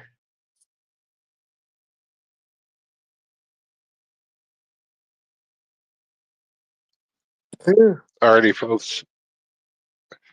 It's kind of reached that time. The janitor, is that something that you can shoot over to Nameless and he can throw in with his final thoughts? If he wants to. Well, I'll gladly check it out if you'll message me with your transcript, because, yeah, I'd be happy to hear any input as to how we bridge the gaps, pretty much. Like, I know there's a lot of people right for white well-being if it can be made understandable to their perspective, you know. I mean, I didn't get here where I am in my understanding of it easily, you know. I had to order Go Free and keep coming to the lives, and, you know, I just, the more people I can bring over, the better.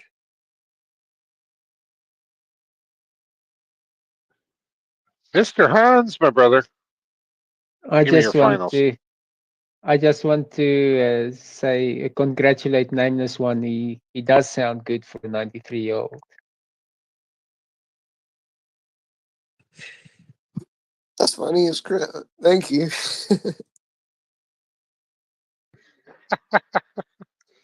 Yeah, he's doing pretty good. That would make him officially the oldest one in the community.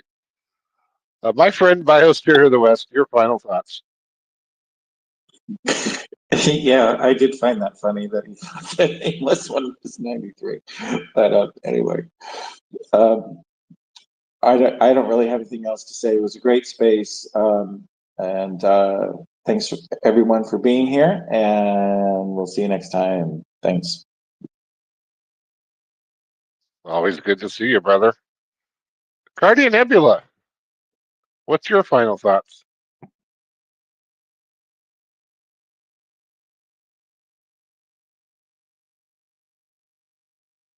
Can you hear me? You're good. Okay, yeah. Final thoughts are, I don't know, just basic, pleasantries. Thank you guys for the space. It's always very enlightening. You guys have a good day. Thank you for being here. We'll go over to the janitor, who hopefully had sent over what he was talking to Nameless about. Come on in, janitor. Give me your final thoughts. This was a great podcast. I had a lot of fun speaking. Goodbye.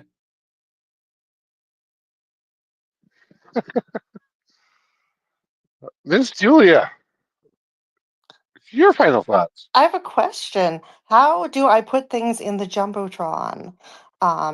Because I have no idea. I've been trying to figure it out. I can't. So when you go to if you are a host, co-host, or speaker, if you go on the share button, the three little dots that connected by a line, on a post anywhere else, or down below in the little comment section, you'll get an option to share in the space. Sometimes I have to share it down below first and then share it up to the space, but it's with the share button. So that brings it up into what we call the Jumbotron, because frankly, I have no idea what X wants to call it anyway, that little space above. I know a lot of guys call that thing at the bottom the pill because the little bubble looks just like a pill. But I hope that answers your question. Yeah, sadly, I still do not have that option. Um, yeah, it's not under the shared, it's not under the three dots, and I don't know, I'm not sure what you mean by the bottom. Like, so at the bottom I have, I can see where, I go to where the comments are, I have where the emoticons are. Oh wait, maybe it's here. Hold on. Have I? No, that's just, no, I don't think there's anything in there. That's just inviting people. Hmm. No, that's just like who's in there. And then there's like that little wand thing, which I have no idea what that does. Um, it could be just my phone. I I am on a new phone, but I could never figure it out on my old iPhone either. So you would think it would be better on the new phone. So yeah, I don't know. But thank you for inviting me to co-host, and great space as always. Mr. Hans, do you have further for Julie? I think. I wanted to ask what device she has, and she answered. Because, but I don't have the iPhone in my hand, so I can't tell her what the icon looks like. I grabbed a screenshot, Julia, that I can send you after the space. That'll hopefully clear it up. But anyhow, your final thoughts, Julia. Oh, this was yeah, this was just all over the place, but really interesting and exciting. Although unpleasant to have someone come in, and then um, break the rules. Um, it was a lively one. Have a good day, everyone. Well, thank you. Um, I'll be sending you a message. Well, it'll be a little later because I got some stuff to do first. But I'll get a message to you with some instructions and some questions. Mr. Nameless, did you remember now where you left off for your final thought? Where I left off. I'm sorry. Um, Not really. Jenner seems to have been ready to answer my question, and it was. I came in kind of late, uh, which I intend to be catching more of these. I just lately. No, I just appreciate these spaces, and I can come here and vibe with you all and share with you all. Maybe he'll be back. There was William, or I can't remember what his name was, but he sounded interested in this movement, and either we criticized Nick Fuentes too much, or he just took Jason the wrong way. I don't know. He didn't come back himself. Um, I just intend to roll with it with you all. The best I can, as much in tune with my destiny and white well-being as I can, and there clearly is that a destiny for me and white well-being. I intend to preserve tradition with you all, preserve what it is about the West that keeps it held up and separates first world countries from third world countries. Like, I'm behind all of that, and that's why whatever Charlie Kirk said, I've still said worse yet. That people would judge me for and want to kill me for. Um, to where I just I've always and always feel the solidarity with you all. I'm here with you all, and I love you all.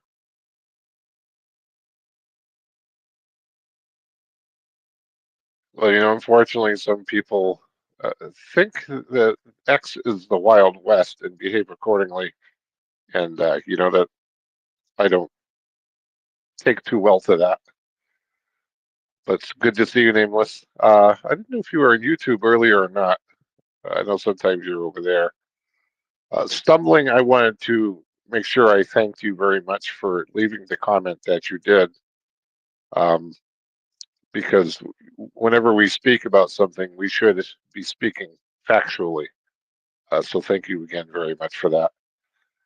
Last but never least, my friend, Mr. Hans, your final thoughts.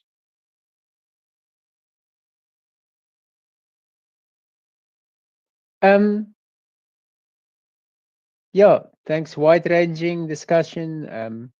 That another very quite similar incident. This one with the ice agent. I think we will probably find the motivations are similar. Yes. Thanks everyone. Good discussion. Till tomorrow.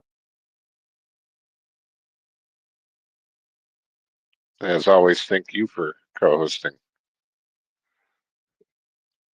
As we leave here, I just want to make sure that I think we're all on the same page.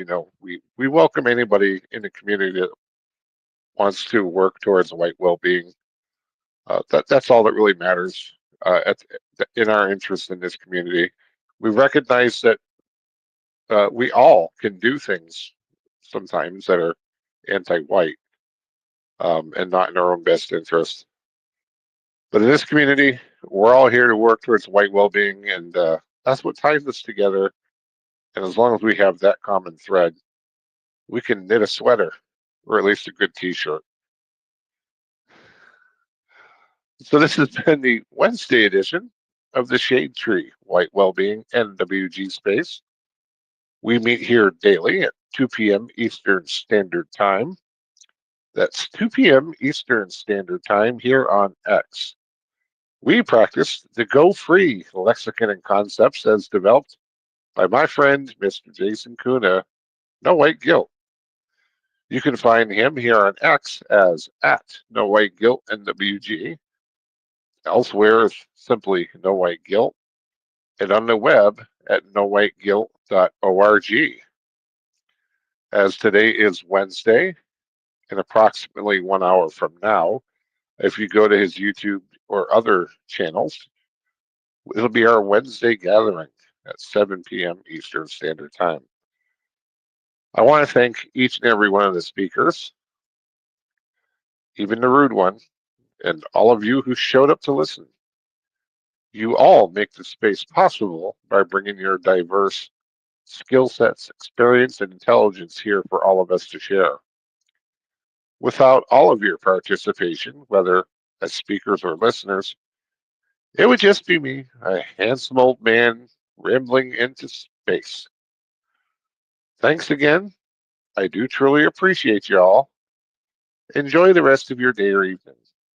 I love y'all, and I hope to see y'all tomorrow where we continue to sit under the shade tree and go free. Bye bye.